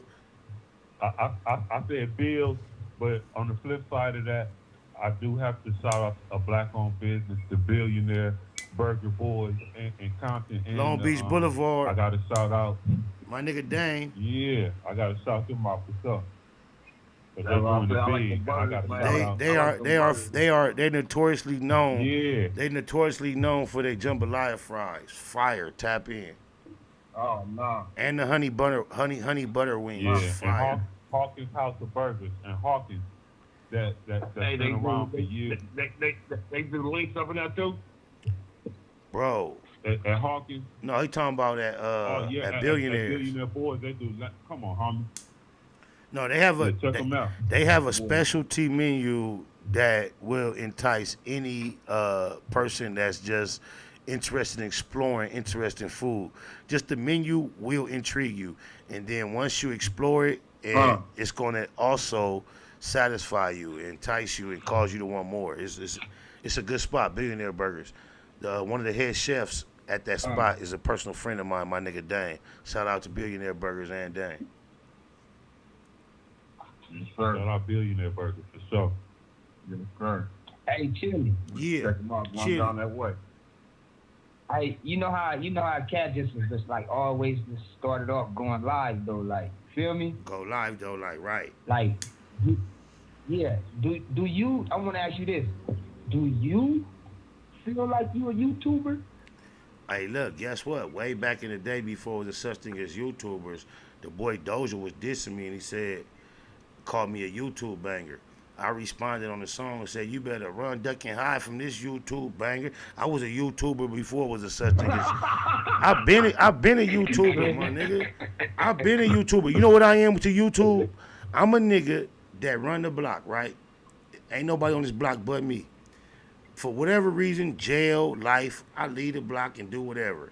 And then come back and find a bunch of weenies and busters on my block. Well, stop it. Knock it off. I'm back to YouTube. The real is back. So if you want to term it as YouTuber, I told Cuz You better run, duck, and hide from this YouTube banger. I'm not gonna deny being a YouTube banger. That's why I was always, it always found it funny when rappers was running around with the campaign like, I am not a rapper. As banged out as I knew I was, I always said, I'm a rapper. So what? I'm a rapper and whatever else you want to add. But I'm a rapper. I'm a rapper. Yeah, I'm a YouTuber. Yeah, I'm on YouTube a lot. Yeah, I guess that makes me a YouTuber. Yeah. Oh, my mama. But you're not a YouTuber, like, low, because see, like what a social YouTuber. media has done is it's to change the game. So you talking about the game that took a lot of heat for posting videos on TikTok dancing now. He all flamed up, you know, but he said it's for his daughter. So social media is working for different kind of genres now, homie. You know, the game is on TikTok dancing now. No, hey look, you say the game is on TikTok dancing now, right? And the now is the interesting word because I've been telling y'all before anything, the game was dancing on stage doing the TikTok since day one. Before he was dancing with those type of gestures before he was rapping, y'all. This is what you don't get. This is just like you see the same way you see RayJ finally showing the gay community his tongue sensually and promoting them. He's finally saying, okay, this is who I am. Doja getting back to that little ooh whatever. It's him finally saying, I'm tired of pretending. This is who I am. It's an awakening moment where people are getting comfortable arriving at their actual identity versus pretending. And this is what we're seeing. Well, they getting paid to push their agenda, man. You feel me? Wow. Like I said, they scared of the melanin. You know what I mean? They don't want us to reproduce, man. You know what I'm saying? They will build what they just did out in the beach. They done built a whole little project right there on the waterfront. You know what I mean? Low income housing. But they done put a clinic right next to that bad boy, so they can get the little abortion. You know what I'm saying? Even though they say they don't, you know what I mean? They're against it. You know what I mean? Only reason they ain't against the agenda is because they need them. You know what I mean? They can't reproduce like real humans. You know what I mean? So they want them to be born, so then they can get all their bone marrow and get their parts. You know what I'm saying? Hey, you know what I'm saying? So that's what they looking for. You opening up a can. They trying to stay alive. You opening up a can of worms that'll take. You opening up. How you coming up missing and with your body parts? I'm not disagreeing with nothing you saying, my good brother. I agree. I understand. You just caused me to reflect upon the fact or the idea that, just check this out. We in a society that promotes sex at a rate that is incomparable to any other society known to the planet. Sex it's right in your face. It's right in your face. But wait, yeah, sex right is on your phone. Sex is attached to everything that they attempt to promote. Everything. But then we also are fully aware naturally through science and just behavior of humans, one of the most predictable results of heterosexual sexual activity is the production of another human. That is in the cards at a high probability. How does a society that prioritizes and promotes sexuality, which has a natural result, also have almost an equal or stronger voice that promotes abortion? That's an anomaly within itself, almost an oxymoron, if you will, within a community. Hey, we as a group feel like sex is the biggest thing we need to push up. We also not dumb. We know once you have a bunch of sex, there should be a bunch of babies produced, but we also collectively want to agree that it's okay to just have this large amount of sex, and as a group say it's okay to just kill off the result of that and not promote a more responsible lifestyle to avoid having more potential lives available to destroy. I just think that's where your thoughts took me. You feel me? That's That's the agenda they pushing though, so they like they control the loop so they can push your agenda. But see, real go recognize real. You feel me? Because real recognize, yes, and you know, me personally, me personally realizing how powerful we are is not the key. You personally realizing is not the key, although that's extremely effective. The day of triumph is going to come when the majority of us realize it. Watch when the majority of us that are in existence at one time realize it. And no matter where we are in regards to the cosmos, if we're living on the other side, still with some sense of consciousness, I hope we get the opportunity to give each other a fist bump and say, look what happened when we all figured, you feel me? Because I agree with you. I know what the potential we possess. I understand it. I cannot articulate it.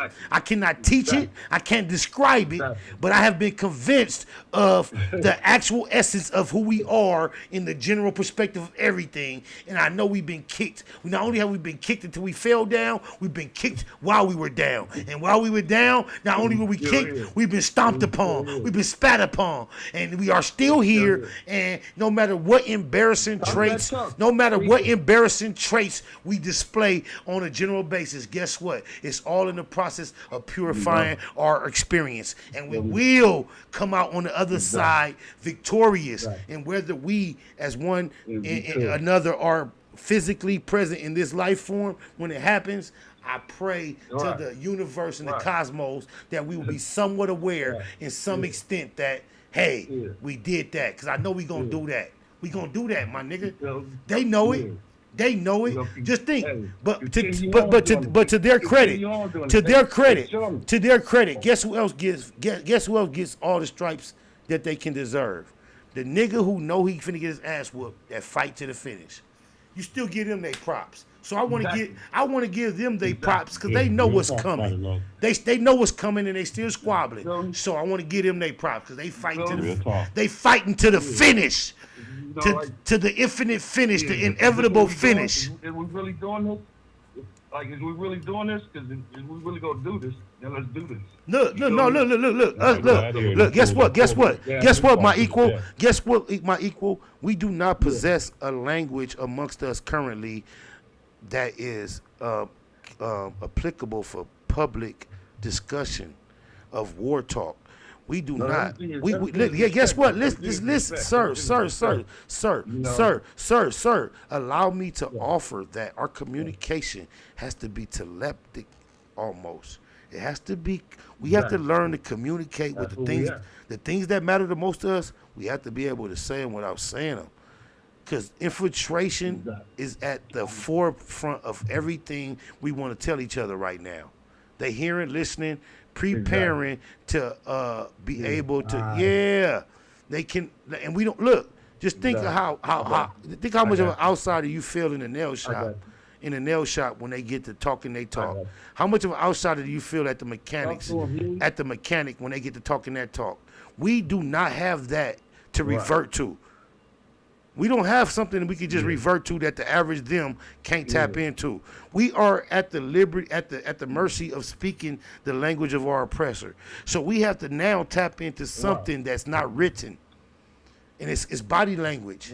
It's eye-to-eye language. It's the way I live, the way I talk. We have to talk to each other like that. Hey. It's the spirit. It's the spirit. And we have to learn to walk. Man, you know what? I want to just thank you for meeting me right where I took us. Thank you, brother. Thank you. Real talk. Thank you. Because I'm not even focused on what's happening right now. I'm really focused on our future life. Yes, sir. One more gizzo. SP out of the rider, was blinded by the street grinding. Never mind the homework, never had a double up. I hustled up my own work. Until this day, I've been getting it with no help. There's no better feeling than depending on your own self. Money talk, you better listen when that paper speak. Mistake the streets for sweet, white sheets, they play for keeps. A father first, ex-felon trying to feed his seeds. I'm compensated for the fact I chose to keep it G. Stuck to the script all the while watching weenies win. I'm a child of God, but every day I seem to sin. Your reputation be the reason that they shoot you down. Judging from my past, but I'm living in the future now.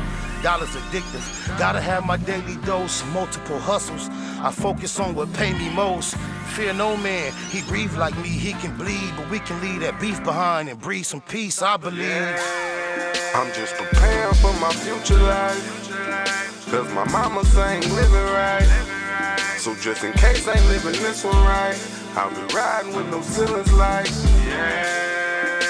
cause I be out to get it, so I can see me with it. I ain't worried about you niggas, I'm just lining up the business. I get it how I live it, so I live it how I get it. I'll probably get no awards, no mention on the leaderboards. But take me to war, I promise you gon' need the Lord. Worldwide traveler, Los Angeles to Singapore. Sure, I can show her things she never seen before. Bump the horn and knock down the walls of Jericho. We pay them no mind, the laws call us terrible. Delilah had Samson, Eve made Adam fall. I ended up with none, y'all, trying to have them all. I go and get it, ain't with it, trying to wait it out. I laid it out, contemplated it, and weighed it out. Touched a million in my trap before I played it out. Faded out before they came and raided. Yep, I made it out. Tell them follow my footsteps, already laid the route. Nothing fake about me, no faith, who would they to doubt? Play me close, I'm supposed to pop that derriere. Promote the peace, but I take my pistol everywhere. I'm just preparing for my future life, cause my mama ain't living right. So just in case I ain't living this one right, I'll be riding with no ceilings like, cause I be out to get it, so I can see me with it. I ain't worried about you niggas, I'm just lining up the business. I get it how I live it, y'all so I seen live it how I get it. Y'all seen it, seemed like Satan threw everything he had at me. Still standing, ain't understanding how y'all could be mad at me. Patience, push-ups, prayer on a healthy kick. Paint the perfect picture, me rolling, no selfie stick. Basically Baymacking, bonafide businessman. Religion don't define him better than his decisions can. Prodigal prophet, ain't worth half the price. Purchase, paid for after death, it's the afterlife, my future. I'm just preparing for my future life, cause my mama ain't living right. So just in case I ain't living this one right, I'll be riding with no ceilings like, cause I be out to get it, so I can see me with it. I ain't worried about you niggas, I'm just lining up the digits. I get it how I live it. Get it how you get it. Shout out to my nigga from 7th Street. I don't know why the world does me like this. I think it's because of who. Another thing, I never could think of his name, but that's my nigga from 7th Street Watch on the hook. And that's my nigga. And his name still, his name escapes me. No disrespect to my nigga. What's his name? Chili, you don't know Cud's name? You know he down with Cud, but so I don't know how to. What's Cud's name? He from 7th Street. Cud, like I know Cud's name though. 7th Street? He from 7th Street, the nigga on the hook with the dreads. Cud hard. Like he even reached out to me and asked me to make sure as I utilize this record that I at least include Right. it. Not too long ago. Yeah, and I didn't. Hey, Eastside Business, what's up, my nigga? I love you. I love you, cuz. And I still cannot articulate your actual name, even though I know it. Don't charge it to my heart, bro. Charge it to this that hey, don't charge it to my heart. He did his shit. I love the way he said. Chili. Huh? No, I ain't. No, go ahead. I ain't gonna cut you off. No, fuck that, nigga. You did that. You said, "Hey, Chili." I stopped. Hey, look. I needed. Look, Get in. So for the upcoming, look. So look. Since this my boy, you know, my bro, like, yeah, fuck it. I'm on the tube. They want to call me a YouTuber. Bam. So for the upcoming YouTubers, you know, that's coming up, and you know, they trying to find the right lane, the right route. So if they pay attention and take something out of the low book, they following the low print. Somebody said, somebody in the, hey, Chili, somebody in the comments said earlier, I meant to say that, they said, damn, no disrespect, Spider-Lo got the Bobby Brown smile. Look, so, it connected. I gotta get the Hey, look. Oh, hey, look. Oh, my mama, look. Oh, my mama. On Goddard. Dead homies, daughters, lokes, loved ones. Everything I love and live for. I ain't never did no Bobby Brown a day in my life, but I just want to say this. On the Saturday, they like. I want to say this. Hey, they call the nigga off there, yakety packety. I do my best to balance to not display all that, right? But I ain't gonna lie. That's my testimony, my confession. And I'm not comfortable getting in front of nobody because y'all don't realize, there's nobody in front of me. There's no way in the world I could, at this point in my life, in points past, be this comfortable doing all this talking to nobody without. So, whoever I try my best not to balance but I feel you. So thank you for the reminder. I'm on my shit. Whoever said it, but everybody who was saying something, go ahead and say it, but don't say it at the same time. Please give each other room to express. Hey, it is what it is. They can think what they want to think. And you can shake it again. And wait, hold up. They don't want to. They think what they want to think.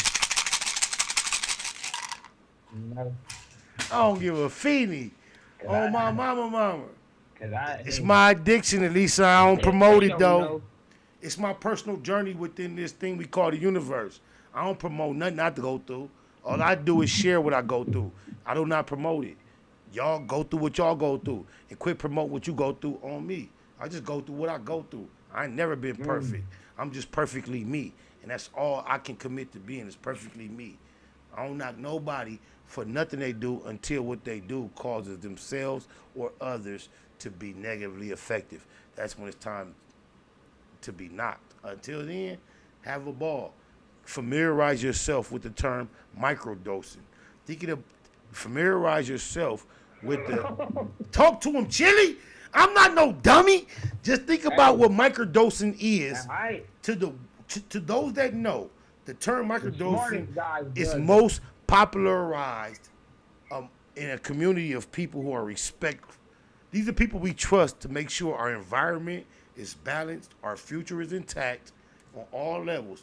Regular people, the shit we don't know about, the people we trust to balance all that shit, to keep all that shit going, the economy, the environment and all that, guess what the top of them do that everybody respects in order to make sure their mind is in full proper function to be most efficient? They microdose something.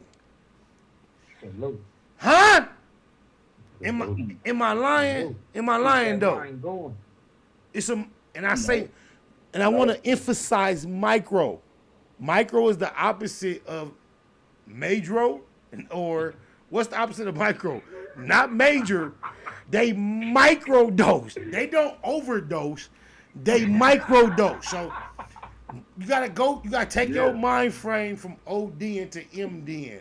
And MDing has always been affiliated with the medical field, help assistance. So don't OD, MD. But please tap in, if it's not DMT, tap into something that might give you, something that might give you a perspective beyond DMT. I'm just saying, something that can give you a perspective beyond what your physical, actual elements attach you to. There are other realms and elements available for analysis.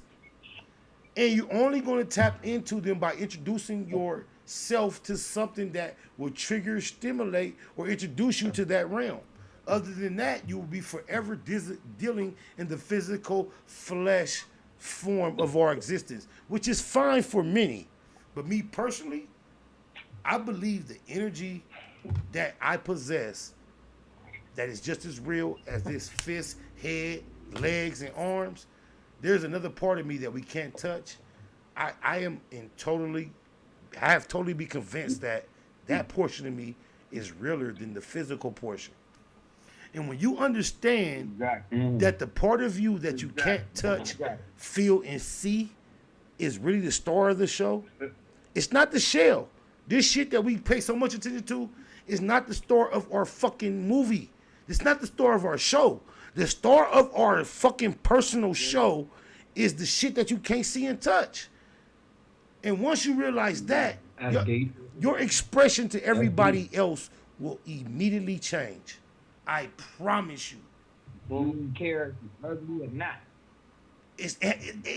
Look, the way you appear is extremely irrelevant outside of how it affects others relate to you. Do you hear what I said? The only thing appearance provides you is a predictable reaction from strangers. Because your mama don't care what you look like. Right. Like if you look like money, you can attract money. There you go. There you go. What we consider the model type, male and female, generally we all consider, or the world considers, those are the attractive people. Then you have the other people who don't quite fit in that category, who are just people. So without being offensive or whatever, we all consider what generally, there's a certain pocket of people that are attractive. There's certain criteria that make you attractive. Yeah, you're right.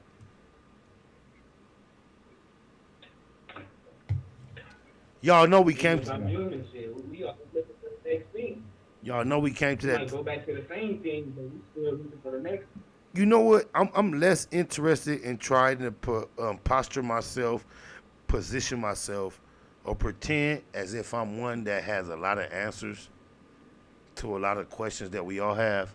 I'm more interested in acknowledging and admitting that I have the same questions, and I'm more interested in keep raising these questions and potentially getting some answers, if not from me, you, but just from the universe. Let's keep putting these questions out together and attempt to try to locate some answers together, because I don't have the answers, but a lot of these subjects are extremely interesting to me, the same way they are extremely interesting to you. And I do not mind coming to a public platform and engaging in intellectual dialogue, whether we agree or not. And I appreciate everyone that takes time out of their very important, busy day to tap in and lend their not only their energy, but their interest and intellect toward the conversation that we have here in the Black Box. For all those who can, I invite y'all to give not only yourself, but those like you a round of applause. Look, but look, I got 4 callers on the line. Wait, fuck that. I got 4 callers on the line, but we only heard 1 set of hand claps. That's crazy. And even with that being a fact, y'all. Look, even with that being a fact, y'all. Even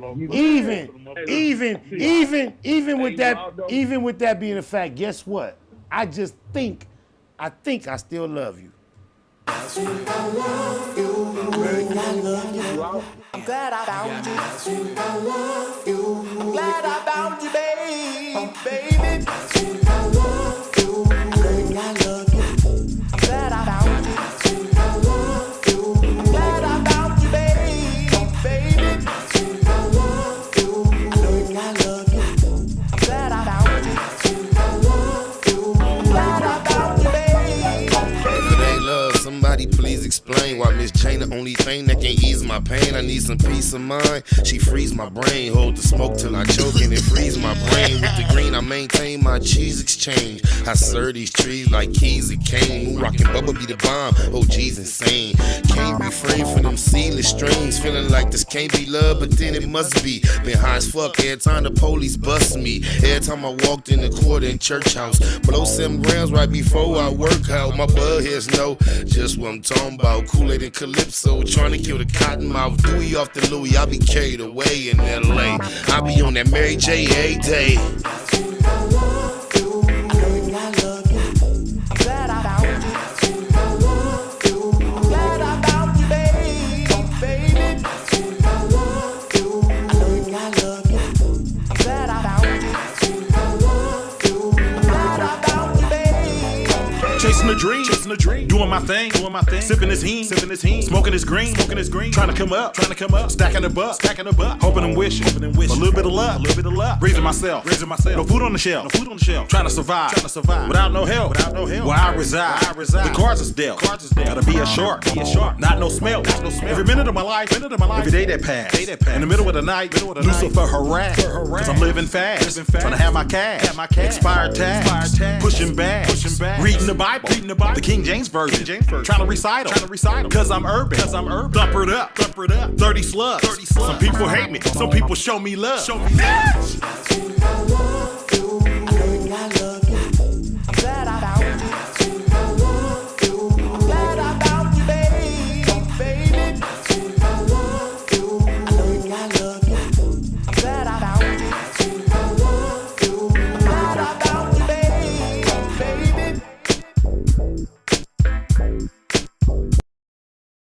I gotta balance my Bobby.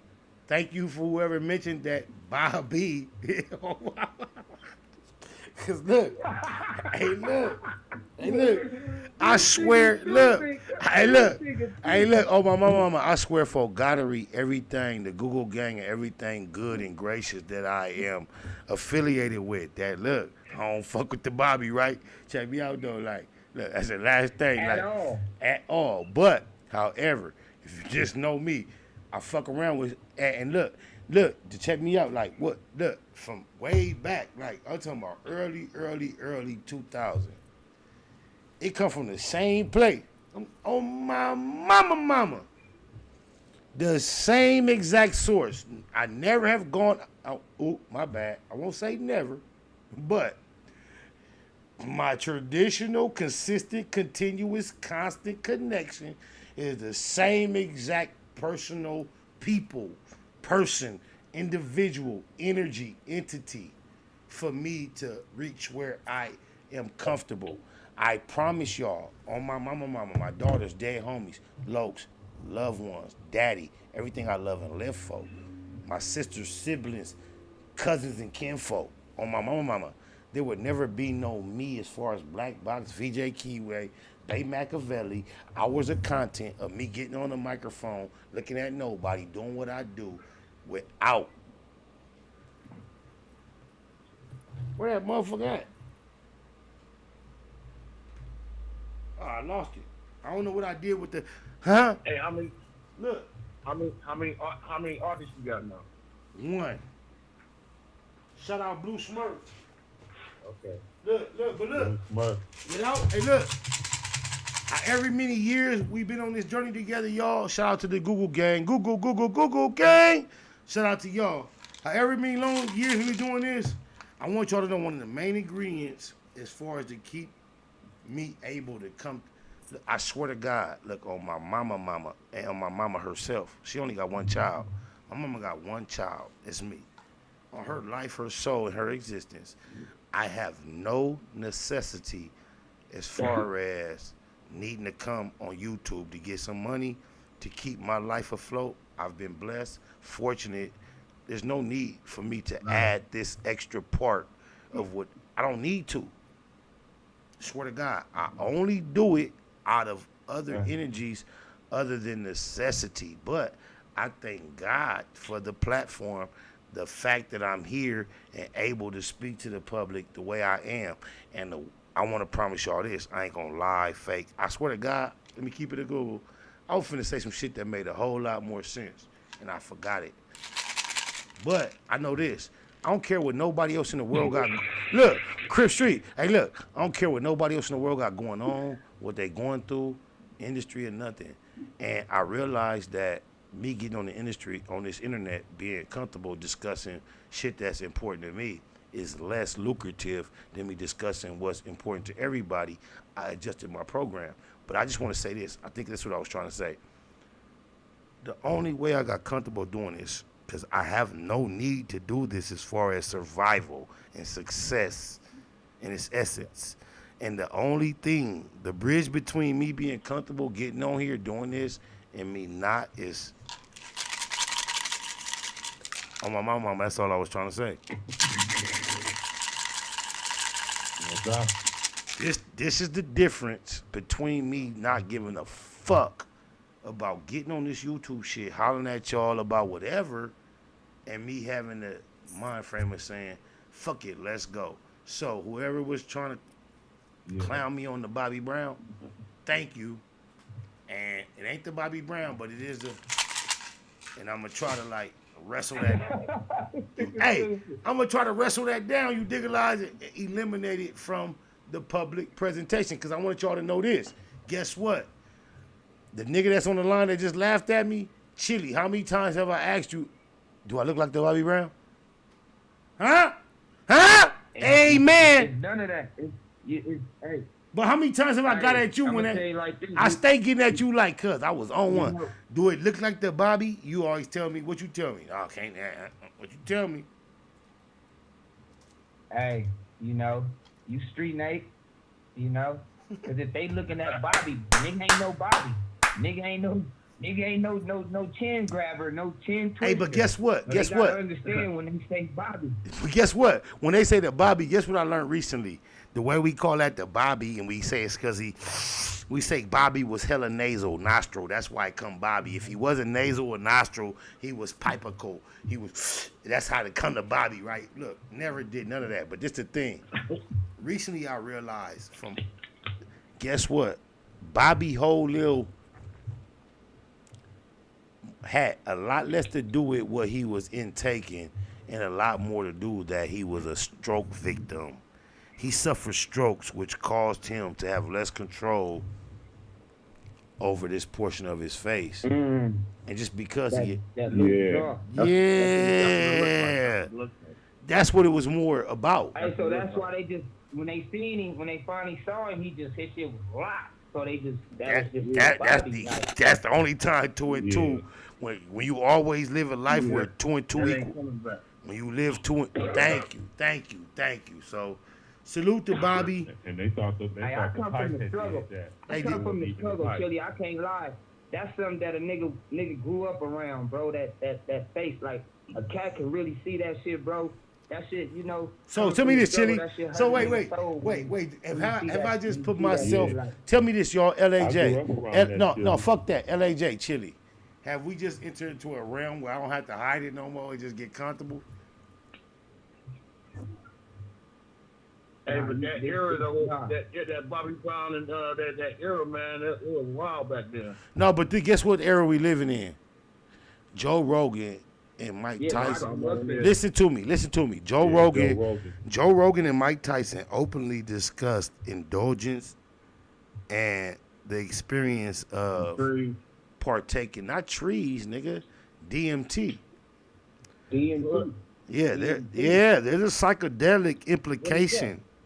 What? Look, I wish I had some buttons to do. We got LAJ. LAJ know everything. Goddamn. That nigga just said, what is that? I ain't never heard LAJ say, what is that? LAJ, please, right now. Look it up. Fuck next time. No, Chili, fuck next time. Right now, LAJ, all you gotta do is type in your YouTube, Google search, DMT, Mike Joe. DMT, Mike Joe. DMT, Mike Joe. Don't include nothing else. Tell me what you get. DMT space Mike Joe. You don't even have to put a space. Just put DMT Mike Joe. DMT MIKEJOE. Put that in any search and tell me what you get.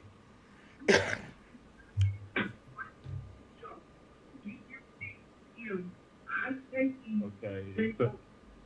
You say Mike Tyson on smoking DMT. Did I ever say Tyson? Did I say Tyson? Did I say? Thank you. Now. This, we don't have enough time for the moment. But when we done with this, familiarize yourself with the concept. Spell it out again. I got finished. Spell it out again. D, the letter D as in dog, M as in mother, T as in titties, DMT, Mike, MIKE, and Joe, JOE. which indicates DMT, the That's substance, crazy, homie. Mike Tyson, and Joe Rogan. So just know this. Look how fast, out of nowhere, marijuana was legalized. And then right behind it, you can go in marijuana dispensaries and purchase mushrooms, which are classified as a psychedelic substance. DMT, a hallucinogenic drug. DMT is a graduation of mushrooms. This is what I want you to understand. And then when it comes to microdosing and it comes to Silicon Valley technology, the progression of our society in a whole and technology and those that have it in their hands, the term microdosing is very prevalent. When they talk about microdosing, they're talking about shrooms, DMT, and other similar substances. So do your research on not only mushrooms, but DMT, and then find yourself in judgment. Don't include anyone else. No listener, nobody else. Do your research on DMT, mushrooms, microdosing, the progression of modern society and technology, and then without anyone else inserting their input, try to find what you really on the inward think about these issues. That's the challenge for every individual. Intake as much information available from every angle on the subject, and then sit back with your honest self and then analyze what you think about the subjects. And that's a process and a journey toward an understanding of what you are actually dealing with. Do y'all understand? Can you agree, disagree respectfully? I would accept disagreement as much as I expect agreement, but I just want input for someone other than myself. What's happening, Real Neils? Hey, you really gotta search up on psilocybin. That's the drug that they really like doing research on right now. Wait, no, say it again. Make it more clear. What's drug? I can't even look it up. I'm called psilocybin. Wait, no, wait, hold up. I can't. Wait, look. Okay. No, look. Hold up. Sit up. No, hold on. No, fuck that. Hold up. Sit up straight. Get your posture right. Take a deep breath. Say the word, then spell it. Then describe it. Then tell it. I didn't hear you real. So we can't hear you. Say it, because I feel you saying something important. So we want to hear it. Say it with your chest. Get up. Say it. Let's hear it. What you say? I'm on YouTube. I was watching on a documentary on Vice News called psilocybin. It's a big word. I gotta find it. Like, it's hard to spell. It's a big word. Yeah, I watched Vice. All right. Thank you. Go ahead, because you know what I just realized? This is the beauty of what we do. This the beauty of what we do, y'all. Let's acknowledge the pureness of his intentions and not really being able to facilitate the information or the energy that's needed to relay his message. And I didn't really realize he was that not knowledgeable on the subject. When I challenged him, he humbly like, this is all I know. LAJ, you seem familiar with it. Let's add some like confidence to what he was expressing. What are you talking about? I can't really add too much on this, Spider Loaf.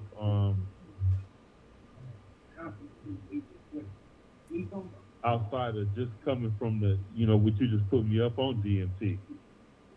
So somebody in the chat. Yeah, I don't have a somebody I need to do a little more research on it before I speak on it. Somebody in the that's chat. how I get out on this spot. Look, I need to do a little more research on it, homie. Somebody in the chat. Somebody in the chat typed the word PHILOSYBIN, and he said it's mushrooms, and that word kind of reminds me. Okay. So what they're saying is these are not basically what we're dealing with as far as everybody talking are things that occur natural in nature that trigger our psychedelic faculties. So these are the things we're discussing. No matter what we disagree upon, it seems we're discussing things that naturally occur that tend to trigger psychedelic faculties amongst humans. whether you think that's a good thing or a bad thing. We are discussing natural things that trigger psychedelic experiences. That's a good thing, Chili. Talk to me, Chili. How? How? You know Because why? tell us why. To give to help marriages. Tell us why, because a lot of people will disagree with you. I mean, sometimes the brain need a tricking of it. You know, you need a little tricking of the brain. It take a little something like a little shroom or a little microdosing of that type of nature of something of that, you know, a substance. Shit, you know, it might be good for the mind. You know, Just like you know why when it that came to you know marriages back in the day. you know why that makes sense, because more so than not is a function of things that you can't touch. So as important the brain is, its importance is not the part that you can crack the skull and actually put your finger on. It's the way it affects the things that that it cannot actually physically contact. So when you say that, that makes a lot of sense. Continue, please. And then you have to look at the things that are mixed in all these other prescription drugs. You got a little bit of heroin, a little bit of this, a little bit of that, a little bit of this. And then back in the day, to keep marriage couples married, they used to give them that Enex. You know, DMT. real Molly. You know, that's where it came from. Right. So, you know, it's deep when it comes to the mind and a substance. You know what I mean? It can, if you abuse it, that's when the downfall comes. You know, it's not the use. It's not the use that's negative. Not the use of anything, a person, a resource, anything. To use it is not bad, but to either misuse or abuse it is still U-S-E. When you use something, it's U-S-E. But when you misuse something, you still have U-S-E. And when you abuse something, you still have U-S-E. Let's not abuse, let's not misuse, even if we need to use or utilize essential elements in our environment. Let's try to attach some appreciation to usage. You only can use or utilize things that possess value. And anything that possesses value in relation to your overall goal are things that you should cherish and respect. So being used, we flipping the narrative. Being used is not negative, y'all. Everywhere you go in public expression, you hear people saying, "Oh, I was used," or "You trying to use me," or "Don't use me." That is a bad way to think.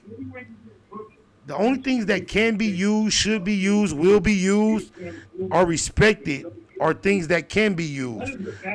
You don't value things that cannot be used. Things of no usage are discarded, thrown away, and trashed. We should be proud of being available and being capable of being used. If you are of usage, if you are usable, you are of value. Things that cannot be used are discarded. They're thrown away. Nobody respects things that they cannot utilize. The issue comes not when you are used, yet when you are misused or abused. Somebody got me on a hell of an echo. That's what I want to offer. It's an echo going on, Father, though. It's a hell of an echo, but guess what? It's when you misuse, that's what it is. Yeah, I don't want to even look at the echo as negative. I'm going to use the echo as a reminder that we have spent our time. That's a positive thing. I love everybody for tapping in, especially my real ones, LAJ, Eastside Herb, and the other real one that's on the phone. I don't know your name, but you see my voice, Big B. You see my voice wavering, crackling. We just spent the ample amount of time, and the real conversation is not for the public, but it's for our private conversations. We don't have a language of secrecy, so we have to develop a method of communication of secrecy, and it might not be audible. Yeah, I had to tap in, man. Hold on. Let's try to. I appreciate you taking my call, man. Yep. Let's try to link in to what we're not saying one another, but let's try to link in to what we're feeling, y'all. Because a lot of times, even though we can't say what we're feeling, we feeling what we feeling. Right. And let's try to let's politic.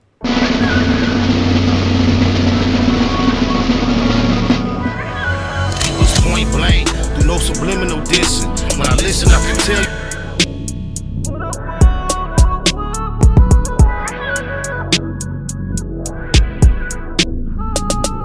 They try to throw mud on my real name, turn around and show love when the deal came.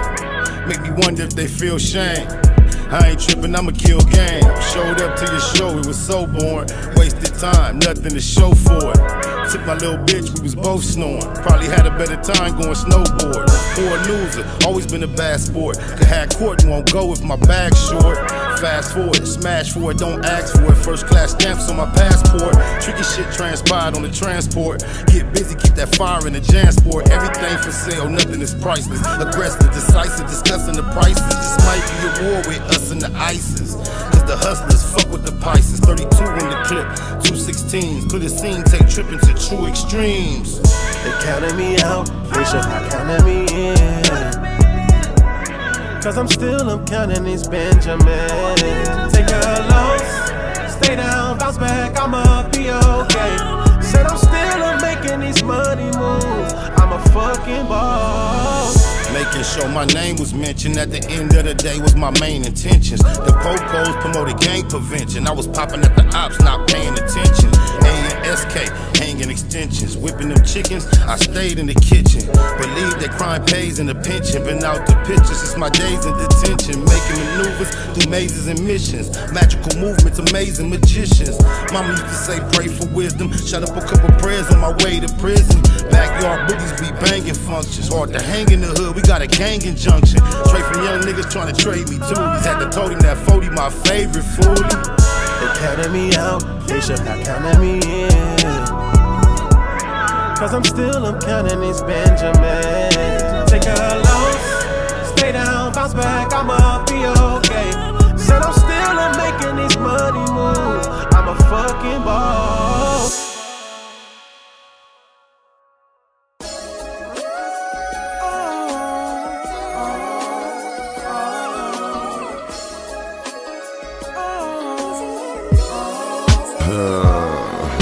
Just listen to the way I display the spit spray like a K. Charge me for the track, I'ma make the mic pay. He ain't nothing but a no good felon, they might say. But his words precious like proverbs and they soundin' like yay. It's just the truth about what happened, I don't tell it my way. Like a truck, I fuck over whoever the hell in my way. Don't doubt it, I'm bout it, done did dirt untold. And when we had to unload, always the first one rolled. I'm a rider, and that seems to keep these females choosing. Catch me moving to Manchester in that CL cruise.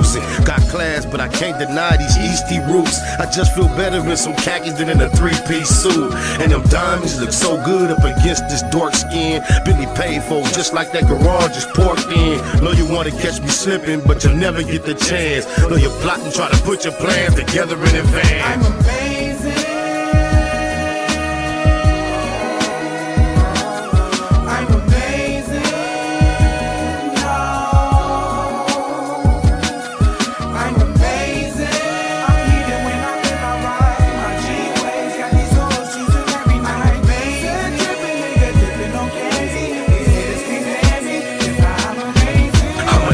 Never nervous, trying to let them understand that I'm amazing with my pistol and even better with my hands. In the booth, I'm a beast, it's like my home away from home. Vocal tones make the track cry and moan the way it moan. I shine hard on that stage, all my shows are selling out. Spotted look, you this shit is what these hoes yelling out. I can't disagree with them, I sound beside myself. But who's the West kept secret beside myself? I'm the best, bangadocious, it don't get no better. That's why I get more cheddar, because I spit more wetter. They can bag up my body but can't bury my words. They in the heart of all the riders, every area heard. A few try to go against me, but they all be defeated. Y'all see it, I'm heated, but y'all call me conceited. I'm more than just nice, I'm like amazing times 10. Niggas swear the fix is in from how often I win. I'm amazing.